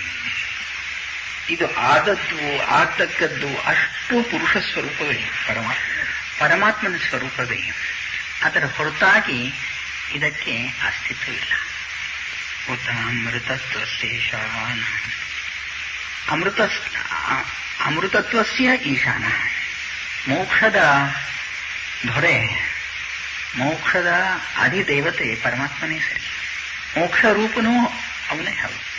ಯದನ್ನೇನ ತಿರೋಹತಿ, ಅನ್ನೇನ ತಿರೋಹತಿ. ಅನ್ನ ಅಂದ್ರೆ ನಾಮರೂಪಗಳಿಂದ ಅನ್ನಮಯ ಕೋಶವಲ್ಲ ಇದು ಶರೀರ ಅಂದ್ರೆ. ಹೀಗೆ ನಾಮರೂಪಗಳಿಂದ ತಿರೋಹತಿ, ಅದೃಶ್ಯನಾಗಿದ್ದಾನೆ. ನಾಮರೂಪವೇ ಕಾಣ್ತದೆ ವಿನಃ ಅವನ ಅತರ್ಕ್ಯ ಅಲಕ್ಷ್ಯ ಆನಂದಘನ ಸ್ವರೂಪ ಪರಿಪೂರ್ಣ ಅನಂತ ರೂಪವಾದದ್ದು ಕಾಣುವುದಿಲ್ಲ. ಹೇತಾವಾನಸ್ಯ ಮಹಿಮಾ, ಅವನ ಅತರ್ಕ್ಯ ಶಕ್ತಿ, ಅತರ್ಕ್ಯ ತ್ರಿವಿರ್ಗುಣಮಯೀರ್ಭಾವೀರೇಭಿ ಸರ್ವಮಿದಂ ಜಗತ್ ಮೋಹಿತಂ ನಾಭಿಜಾನಾತಿ ಮಾಮೇಭ್ಯ ಪರಮವ್ಯಯಂ. ದೈವೀ ಏಷಾ ಗುಣಮಯೀ ಮಮ ಮಾಯಾ ದುರತ್ಯಯ ನಾಮೇವ ಯೇ ಪ್ರಪದ್ಯಂತೆ ಮಾಯಾಮೇಕಾಂತರಂತಿದೆ. ಅವನ ಅತರ್ಕ್ಯ ಅಮೃತತ್ವಶೇಷಾನ. ಮೋಕ್ಷ ಪಡಿಬೇಕಾದ್ರೆ ಆತನಿಗೆ ಶರಣ ಹೋಗಬೇಕು. ಮಾಯೆಯೋ ಅವಿದ್ಯೆಯೋ ಅಜ್ಞಾನವೋ ಏನಿದ್ರೂ ಆತನ ಕೃಪೆಯಿಂದ ಇದೆಲ್ಲ ಹೋಗಿ ಆತನ ಪ್ರಾಪ್ತಿ ಆಗುವುದು. ಆತನಲ್ಲಿ ಇದರ ಸಂಬಂಧವಿಲ್ಲ. ಪ್ರಕೃತೆ ಪರಹ, ಅವನು ಈ ಎಲ್ಲಕ್ಕಿಂತಲೂ ಮೀರಿರುವನು, ಹೆಚ್ಚಿನವನು, ಎಲ್ಲವನ್ನೂ ಮೀರಿರುವನು, ಎಲ್ಲಕ್ಕಿಂತಲೂ ಹೆಚ್ಚಿನವನು. ಪಾದೋಸ್ಯ ವಿಶ್ವಭೂತಾನಿ, ಅವನ ಒಂದು ಭಾಗದಿಂದ ಅವಿದ್ಯೆ ಎಂಬ ಒಂದು ಶಕ್ತಿಯಿಂದ ವಿಶ್ವಭೂತಾನಿ, ಎಲ್ಲಾ ಚರಾಚರ ವಿಶ್ವದ ಉತ್ಪತ್ತಿಯಾಗಿದೆ. ಅವಿದ್ಯಾಪಾದ, ಅವಿದ್ಯಾಪಾದ, ವಿದ್ಯಾಪಾದ, ಆನಂದಪಾದ ಮತ್ತು ತುರ್ಯಪಾದ, ಹೀಗೆ 4 ಪಾದಗಳು. ಇದು ಎಲ್ಲ ಕಲ್ಪನೆಯಲ್ಲೇ ಒಳಪಡೋದು, ಅಂತೂ ಕಲ್ಪಿತವಾದವುಗಳು. ತ್ರಿಪಾದೂರ್ಧ್ವ ಉದೈ ಪುರುಷ, ಈ 3 ಪಾದಗಳಿಂದ ವಿದ್ಯಾಪಾದ, ಆನಂದಪಾದ ಮತ್ತು ತುರ್ಯಪಾದ. ಅವನು ಈ ಅವಿದ್ಯಾಪಾದಕ್ಕಿಂತಲೂ ಮೀರಿ ದಿವ್ಯವಾಗಿ ಮೇಲೆ ಬೆಳಗುತ್ತಿರು. ಹೀಗೆ ಪಾದೋಸ್ಯೇಹಾಭವತ್ ಪುನಃ, ಒಂದು ಪಾದದಿಂದ ಆ 4 ಪಾದಗಳಲ್ಲಿ ಇರುವ ಒಂದು ಅವಿದ್ಯಾಪಾದದಿಂದ ಈ ಎಲ್ಲ ಜಗತ್ತು ರೂಪನಾದನು. ಅವಿದ್ಯಾಪಾದದಿಂದಲೇ ತಥೋ ವಿಶ್ವಂ ವ್ಯಕ್ರಾಮತು, ಈ ಎಲ್ಲ ಚರಾಚರ ವಿಶ್ವವಾಯಿತು. ಅಂದ್ರೆ ಆಕಾರ ಆಯಿತು. ಆಕಾರವುಳ್ಳ ಬ್ರಹ್ಮಾಂಡಗಳು ಶಾಸನ ಅನಶನೆ ಅಭಿ, ಅಶನ ಅನಶನೆ ಅಭಿ ಅಂದ್ರೆ ತಿನ್ನುವ ಮತ್ತು ತಿನ್ನದೇ ಇರುವ, ಅಂದ್ರೆ ಜಡ ಚೇತನ, ಜಡ ಮತ್ತು ಚೈತನ್ಯವುಳ್ಳ ಆಕಾರಗಳು ಆತನ ರೂಪಗಳೇ. ಉದ್ವಿಜ್ಯ ಶ್ವೇತಜ ಅಂಡಜ, ಜಾರಜ, ಹೀಗೆ ಈ 4 ವಿಧದ ಪ್ರಾಣಿ ಅಲ್ಲದೆ ಕಲ್ಲು, ಮಣ್ಣು ಮುಂತಾದ ಅಚೇತನ ಪದಾರ್ಥಗಳಿಂದಲೂ ಆತನ ಅಭಿವ್ಯಕ್ತಿಯೇ ಆಗುತ್ತಿರುವುದು. ಅವ್ಯಕ್ತಾನ್ ಮಹತೋಹಂಕಾರ ಅಹಂಕಾರಾತ್ ಪಂಚತನ್ಮಾತ್ರಾಣಿ ಪಂಚತನ್ಮಾತ್ರೇಭ್ಯೋ ಖಿಲಂ ಜಗತ್ತು ಹೀಗೆ ಸೃಷ್ಟಿಕ್ರಮ ಇದೆ. ಅವ್ಯಕ್ತ, ಮಹತ್ವ ಮತ್ತು ವಿರಾಟ್ ಎಂಬುವಂಥ ಈ 3 ಪದಗಳು ಮೇಲೆ ದಿವ್ಯವಾಗಿ ಇರುವು. ಅದರಿಂದ ಪಂಚಭೂತಗಳ ಸೃಷ್ಟಿ ಇದು ವ್ಯಕ್ತವಾದದ್ದು. ಬ್ರಹ್ಮ, ವಿಷ್ಣು, ಮಹೇಶ್ವರರು ಉತ್ಸವ ಮೂರ್ತಿಗಳು. ವಿರಾಟನಿಗೆ ಸಂಬಂಧಪಟ್ಟವನು ಬ್ರಹ್ಮದೇವ, ಹಿರಣ್ಯಗರ್ಭನಿಗೆ ಸಂಬಂಧಪಟ್ಟವನು ವಿಷ್ಣು ಮತ್ತು ಈಶ್ವರನಿಗೆ ಸಂಬಂಧಪಟ್ಟವನು ರುದ್ರ. ಹೀಗೆ ಅವರ ಅಂಶಭೂತರಾದ ಅವತಾರಿಗಳಾದ ಈ ಬ್ರಹ್ಮ, ವಿಷ್ಣು ಮತ್ತು ರುದ್ರರಿಂದ ಜಗತ್ತಿನ ಉತ್ಪತ್ತಿ, ಸ್ಥಿತಿ, ಲಯ ಆಗ್ತಾ ಇರೋದು. ಇದು ಎಲ್ಲ ಸೃಷ್ಟಿಕ್ರಮ. ಹೀಗೆ ಬ್ರಹ್ಮಾದೀನಾಂ ವಾಚಕೋಯಂ, ಶ್ರೀರಾಮ ಪ್ರಣವರೂಪವಾಗಿರುವಂತಹ ಶ್ರೀರಾಮನಾಮದಿಂದ ಈ ಸೃಷ್ಟಿ ಉತ್ಪನ್ನವಾಯಿತು. ಆ ಬ್ರಹ್ಮಸ್ತಂಭ ಪರ್ಯಂತಂ ಎಲ್ಲಾ ಸೃಷ್ಟಿಯು, ಬ್ರಹ್ಮಾಂಡವು, ಜಗತ್ತು ಅದರ ವಾಚಕವೇ ಸತ್ಯ. ರಾಮ ಮಂತ್ರದ ವೈಶಿಷ್ಟ್ಯವನ್ನು ತಿಳಿಸುವುದಕ್ಕಾಗಿ ರಾಮ ರಹಸ್ಯ ಉಪನಿಷತ್ನಲ್ಲಿ ಕೊನೆಯಲ್ಲಿ ಒಂದು ಶ್ಲೋಕ ಬಂದಿದೆ. ನಮಸ್ತ್ವಮರ್ಥೋ ವಿಜ್ಞೇಯೋ ರಾಮಸ್ತತ್ಪದ ಮುಚ್ಯತೆ ಅಚೀತ್ಯರ್ಥೆ ಚತುರ್ಥಿ ಸ್ಯಾತ್ ಏವಂ ಮಂತ್ರೇಷು ಯೋಜಯೇ. ಶ್ರೀರಾಮಾಯ ನಮಃ. ಓಂ ರಾಮಾಯ ನಮಃ. ಹೀಗೆ ಷಡಕ್ಷರ. ಇದರಲ್ಲಿ ನಮಸ್ತ್ವಮರ್ಥೋ ವಿಜ್ಞೇಯೋ ತತ್ವಮಸಿ ವಾಕ್ಯವಿದೆ ಅಂತ, ಈ ಷಡಕ್ಷರದಲ್ಲಿಯೂ ತತ್ವಮಸಿ ವಾಕ್ಯವಿದೆ ಎಂದು ಹೇಳಿದೆ. ನಮಸ್ತ್ವಮರ್ಥೋ ವಿಜ್ಞೇಯೋ, ನಮಃ ಎಂಬ ಕೊನೆಯ ಪದ ಅಹಂ ನಮಾಮಿ, ಅಲ್ಲಿ ತ್ವಂಪದ ವಾಕ್ಯ ಇದೆ. ರಾಮಸ್ತತ್ಪದ ಮುಚ್ಚತೆ, ರಾಮಾಯ ನಮಃ, ಅದರಲ್ಲಿ ಇರುವಂತಹ ರಾಮ ಶಬ್ದ ತತ್ಪದ ವಾಚ್ಯವಾಗಿರುವಂತಹದ್ದು. ರಾಮನಾಮ ತತ್ಪದ ವಾಚ್ಯ. ತತ್ಪದ ಅಂದ್ರೆ ಈಶವಾಚ್ಯ, ತ್ವಂಪದ ಅಂದ್ರೆ ಜೀವವಾಚ್ಯ. ಈ ಇರುವರ ಐಕ್ಯ ಅಸೀತ್ಯರ್ಥೆ ಚತುರ್ಥಿ ಸ್ಯಾತ್ ಏವಂ ಮಂತ್ರೇಷು ಯೋಜಯಿತು. ರಾಮಾಯ, ಇದರಲ್ಲಿ ಚತುರ್ಥಿ ವಿಭಕ್ತಿ ಇದೆ ಅಲ್ಲ, ನಮಃ ಎಲ್ಲಿ ಬಂತೋ ಅಲ್ಲಿ ಯಾವಾತನಿಗೆ ನಮಸ್ಕಾರ ಮಾಡೋದು ಅದರ ಚತುರ್ಥಿ, ಅವನ ಆ ದೇವರ ಚತುರ್ಥಿ ಬರುತ್ತೆ. ಹೀಗೆ ನಮಃ ಈ ಪದದಿಂದ ತ್ವಂಪದ, ರಾಮ ಎಂಬ ಈ ಪದದಿಂದ ತತ್ಪದ ಮತ್ತು ಚತುರ್ಥಿ ವಿಭಕ್ತಿಯಿಂದ ಅಸಿ ಪದ ತಿಳ್ಕೊಳ್ಬೇಕು. ತತ್ವಮಸಿ ಪರವಾಗಿಯೇ ಇರುವಂತಹದ್ದು. ಓಂ ನಮೋ ಓಂ ಶ್ರೀರಾಮ, ಓಂ ರಾಮಾಯ ನಮಃ ಅಥವಾ ಶ್ರೀರಾಮಾಯ ನಮಃ, ಈ ಷಡಕ್ಷರಿ ಮಂತ್ರ. ಹೀಗೆ ರಾಮ ಮಂತ್ರ ಮೋಕ್ಷ ರೂಪವಾಗಿದೆ. ರಾಮನು ಮೋಕ್ಷ ಕೊಡ್ತಕ್ಕವನು ಎಂದು, ಮತ್ತು ಅವತಾರ ತಾಯಿ ಇರುವುದು ಕೂಡ ಮೋಕ್ಷ ಕೊಡುವುದಕ್ಕಾಗಿಯೇ ಸರಿ. ಸಂಸಾರ ಬಂಧನದಿಂದ, ಸಂಸಾರ ವ್ಯಾಮೋಹದಿಂದ ಬಿಡಿಸಿ ಮೋಕ್ಷ ಕೊಡುವುದಕ್ಕಾಗಿಯೇ ಅವತಾರ. ಅದಲ್ಲದೆ ಈ ಭೋಗಾದಿಗಳು, ಸುಖ ದುಃಖಾದಿಗಳು ಕರ್ಮದಿಂದ ಪ್ರಾಪ್ತವಾಗಿಯೇ ಇರುವವು, ಅವನ್ನು ಕೊಡುವುದಕ್ಕಾಗಿ ಅವತಾರ ತಾಳೋದು ಬೇಡ. ಅವರ ಕರ್ಮವೇ ಅದಕ್ಕೆ ಕಾರಣವಾಗಿರುವುದೆಂದು ಶಾಸ್ತ್ರ ಹೇಳುವುದು. ಹೀಗಿರೋದ್ರಿಂದ ಮೋಕ್ಷ ಕೊಡುವುದು ಇದು ಒಂದು ಹೆಚ್ಚಿಂದು, ಅದಕ್ಕಾಗಿ ಆಗ್ತಾನೆ. ಹೀಗಿರೋದ್ರಿಂದ ಹೀಗೆ ಆ ಮಂತ್ರಾರ್ಥವನ್ನು ತಿಳ್ಕೊಂಡು ಮಂತ್ರಿನ ಜಪ್ತವ್ಯ, ಮಂತ್ರ ಆರಾಧನೆ ಮಾಡತಕ್ಕವನು ಜಪಿಸುವಿ. ಹೀಗೆ ಅರ್ಥ ತಿಳ್ಕೊಂಡು ಜಪಿಸಿದ್ರೆ ದೈವ ಪ್ರಸಿದ್ಧ, ಪರಮಾತ್ಮನು ಪ್ರಸನ್ನನಾಗುವನು.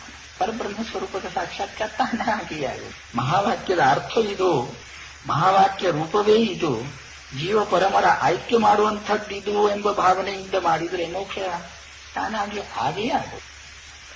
ಮನನಾತ್ ಪ್ರಾಣನಾತ್ ಮಂತ್ರ ಸರ್ವವಾಚ್ಯಸ್ಯ ವಾಚಕ. ಮನನ ಮಾಡುವಂಥದ್ದೇ ಮಂತ್ರ, ಉದ್ಧರಿಸುವಂಥದ್ದು ಮಂತ್ರ. ಭವಸಾಗರದಿಂದ ಉದ್ಧರಿಸುವಂಥದ್ದು ಮಂತ್ರ. ಇದರ ಮನನ ಅಂದ್ರೆ ಹೀಗೆ ಪರಬ್ರಹ್ಮ ತನ್ನ ಪರಬ್ರಹ್ಮ ಸ್ವರೂಪವಾಚಕವೇ ಈ ಮಂತ್ರವಿದೆ ಎಂದು ತಿಳ್ಕೊಂಡು ಅದರ ಜಪ ಮಾಡಿದ್ರೆ ಪರಬ್ರಹ್ಮ ಸ್ವರೂಪದ ಸಾಕ್ಷಾತ್ಕಾರ ಆಗಿಯೇ ಹೀಗೆ ರಾಮ ಪೂರ್ವತಾಪಿನಿಯಲ್ಲಿ ಪ್ರಥಮ ಉಪನಿಷತ್ತಿನ ಆಲೋಚನೆ ನಾವು ಸ್ವಲ್ಪ ಮಟ್ಟಿಗೆ ಮಾಡೋಣ.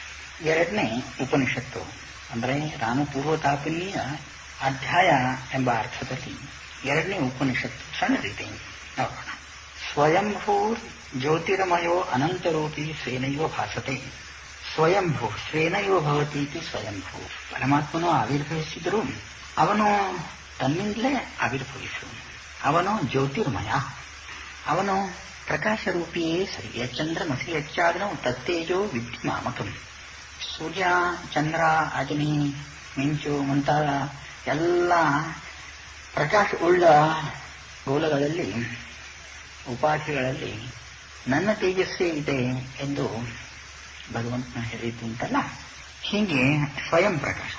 ನ ತತ್ರ ಸೂರ್ಯೋ ಭಾತಿ ನ ಚಂದ್ರ ತಾರಕಂ ನೇಮ ವಿದ್ಯುತೋ ಭಾಂತಿ ಕುತೋ ಯಮಗ್ನಿ ತಮೇವ ಭಾಂತಮನುಭಾತಿ ಸರ್ವಂ ತಸ್ಯ ಭಾಸಾ ಸರ್ವಮಿದಂ ವಿಭಾತಿ.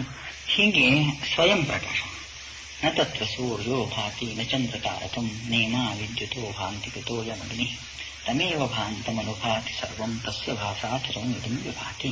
ಆತನನ್ನು ಪ್ರಕಾಶಗೊಳಿಸುವುದಕ್ಕಾಗಿ ಬೆಳಗಿಸುವುದಕ್ಕಾಗಿ ಸೂರ್ಯ ಚಂದ್ರ ಮುಂತಾದ ಯಾವ ಗೋಲಕಗಳು ಸಮರ್ಥವಾಗುವೋ ಅಲ್ಲ. ಯಾಕೆಂದ್ರೆ ಆತನ ಪ್ರಕಾಶದಿಂದಲೇ ಇವು ಪ್ರಕಾಶಗೊಳ್ಳಬೇಕು. ತಸ್ಯ ಭಾಷಾ ಸರ್ವಮಿದಂ. ಅನಂತ ರೂಪಿ ಸ್ವೇನೈವ ಭಾಸತೆ. ಅನಂತ ರೂಪವಾದದ್ರಿಂದ ಅನಂತ ರೂಪವನ್ನು ಪ್ರಕಾಶಗೊಳಿಸುವುದು ಹೇಗೆ? ನಾಮರೂಪ ಉಳ್ಳ ಆಕಾರವುಳ್ಳ ಪದಾರ್ಥ ಅಲ್ಪವಾದದ್ರಿಂದ ಅದನ್ನ ಪ್ರಕಾಶಿಸಬಹುದು. ಅನಂತ ಸ್ವರೂಪವನ್ನು ಪ್ರಕಾಶಿಸಲಿಕ್ಕೆ ಹೇಗೆ ತಾನೇ ಸಾಧ್ಯ? ಜೀವತ್ವೇನ ಸಮೋಯಸ್ಯ ಸೃಷ್ಟಿ ಸ್ಥಿತಿ ಲಯಸ್ಯ ಚ. ಆತನೇ ಸಯೈವ ಸರ್ವಮಭವತ್. ಸ ಬ್ರಹ್ಮ, ಸ ಶಿವ, ಸ ಇಂದ್ರ, ಸೋಕ್ಷರ. ಹೀಗೆ ಆತನೇ ಎಲ್ಲ ರೂಪವೂ ಹೌದು. ರೂಪಂ ಪ್ರತಿ ರೂಪೋ ಬಭುವ. ಇಂದ್ರೋ ಮಾಯಾಧಿಪುರೂಪೇಯತ. ಜೀವತ್ವೇನಾನು ಪ್ರವಿಶ್ಯ. ಜೀವಭಾವದಿಂದಲೂ ಅವನೇ ಇದ್ದಾನೆ. ಸ ಇಯ ಪ್ರವಿಷ್ಟ ಆನಖಾಗ್ರೇಭ್ಯ. ದೇಹದಲ್ಲಿ ವ್ಯಾಪಿಸಿಕೊಂಡು ಅವನೇ ಇದ್ದಾನೆ. ಹೀಗೆ ತತ್ಸೃಷ್ಟ ತದೇವ ಪ್ರಾವಿಶತ. ಅದನ್ನು ಅನೇಕ ರೂಪಗಳನ್ನು ಜಗತ್ತನ್ನು ನಿರ್ಮಿಸಿ ಅದರಲ್ಲಿ ಪ್ರವೇಶ ಆದವನು ಅವನೇ. ಅಹಂ ನಾನು ಎಂಬುವಂಥ ಅರಿವು ಆತನದ್ದೇ. ಅದೇ ಜೀವರೂಪ. ಸೃಷ್ಟಿ ಸ್ಥಿತಿ ಲಯ ಈ ಕಾರ್ಯವು ಆತನ ತ್ರಿಗುಣಾತ್ಮಕ ಪ್ರಕೃತಿಯಿಂದ ಆಗ್ತಾ ಇತ್ತು. ರಜಗುಣದಿಂದ ಸೃಷ್ಟಿ, ಸತ್ವಗುಣದಿಂದ ಪರಿಪಾಲನೆ, ತಮೋಗುಣದಿಂದ ಲಯ, ವಿಸ್ಮೃತಿಯಿಂದ ಲಯ. ಆತನ ಚಿಚ್ಛಕ್ತಿ, ಆ ಶಕ್ತಿ ಆದರೂ ಪ್ರಕೃತಿ ಜಡ ಅಂತ ಹೇಳಿದ್ರೂ ಕೂಡ ಅರಿವಿನ ಹೊರತಾಗಿ ಯಾವುದೊಂದು ಇರದಾದ್ರಿಂದ ಆ ಪ್ರಕೃತಿಯು ಅವನಿಗೆ ಅಭಿನ್ನವಾದದ್ದು. ಶಕ್ತಿಮತೋರ ಅಭೇದ.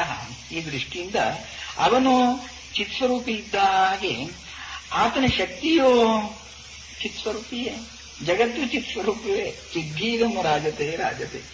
ಇದು ಎಲ್ಲದೂ ಆನಂದ ರೂಪ, ಜ್ಞಾನ ಮಾತ್ರ ಎಂದು ಉಪನಿಷತ್ತು ಹೇಳ್ತಾ ಇದೆ.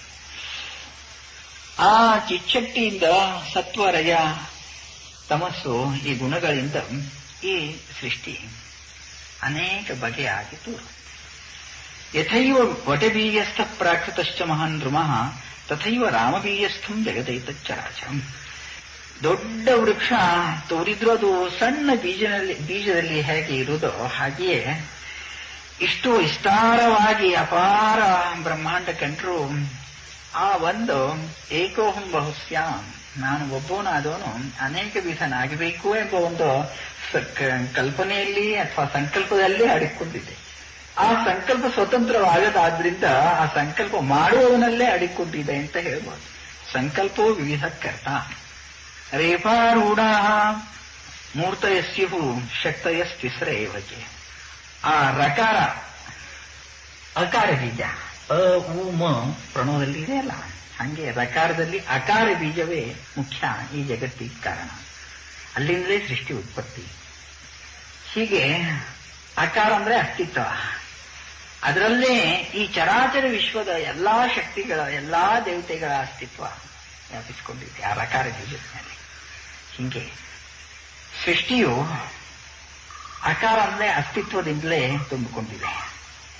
ನಾವು ಏನಾದ್ರೂ ಆದ್ರೂ ನೆರಳ್ತೀವಿ ಅಂತ ನೆರಳ್ತೀನಿ ನೋಡಿ, ಅದು ಅಕಾರವೇ. ಮಗು ಅಂತ ಮೊದಲು ಅಳ್ಳಿಗೆ ಪ್ರಾರಂಭ ಮಾಡಬೇಕಾದ್ರೆ ಆ ಅಕಾರ ಉಚ್ಚಾರವೇ ಆಗ್ತದೆ. ಹೀಗೆ ಪ್ರಥಮ ಅಕಾರವೇ. ಕೇಳ್ಬೇಕಾದ್ರೂ ಅಂತ ಕೇಳ್ತೀವಿ, ಅಂತ ಕೇಳ್ತೀವಿ, ಇದು ಅಕಾರವೇ. ಹೀಗೆ ಅಕಾರದಿಂದಲೇ ಅಸ್ತಿತ್ವ ರೂಪವಾಗಿರುವಂತಹ ಇರುವಿಕೆಯಿಂದ ಕೂಡ್ಕೊಂಡಿರುವ ಜಗತ್ತು ಇರುವಿಕೆಯ ರೂಪವಾಗಿರುವಂತಹ ಅಕಾರದಿಂದಲೇ. ಆಮೇಲೆ ಓ ಮ ಪಾಲನ ಮತ್ತು ಲಯದ ಮಾತ್ರೆಗಳು. ಹೀಗೆ ವಾಗಿರುವಂಥದ್ದು ಪ್ರಕೃತಿ. ಆ ತ್ರಿಗುಣದಿಂದಲೇ ಸೃಷ್ಟಿ. ಹೀಗೆ ತ್ರಿಗುಣದ ಹೊರತಾಗಿ ಏನೇನು ಇಲ್ಲಿ ಇಲ್ಲ. ಈ ತ್ರಿಗುಣ ಅಂದ್ರೆ ಅಸ್ಥಿಭಾತಿ ಪ್ರಿಯ ರೂಪದಿಂದ ಗುರಿಯಾಗಿರುವಂತಹ ಸಚ್ಚಿದಾನಂದ ಪರಮಾತ್ಮನ ಸ್ವರೂಪವೇ ಸರಿ. ತಾತ್ಪರ್ಯ, ಇಂಥ ಆನಂದಘನ ಪರಮಾತ್ಮನ ಸಾಕ್ಷಾತ್ಕಾರ ಮಾಡಿಕೊಳ್ಳೋದು ನಮ್ಮ ಜನ್ಮದ ಸಾಫಲ್ಯ, ಜೀವಿತದ ಗುರಿ. ಆ ಜೀವಿತದ ಗುರಿ ಸಾಧಿಸಿ ನೀವು ಜನ್ಮ ಸಾರ್ಥಕವನ್ನು ಮಾಡಿಕೊಳ್ಳಿ. ಆ ಕೃಪೆ ನಿಮ್ಮ ಮೇಲೆ ಆಗಲಿ. ಪರಮಾತ್ಮನ ಕೃಪೆಯಿಂದ ಎಲ್ಲ ಒಳ್ಳೆಯದಾಗಲಿ.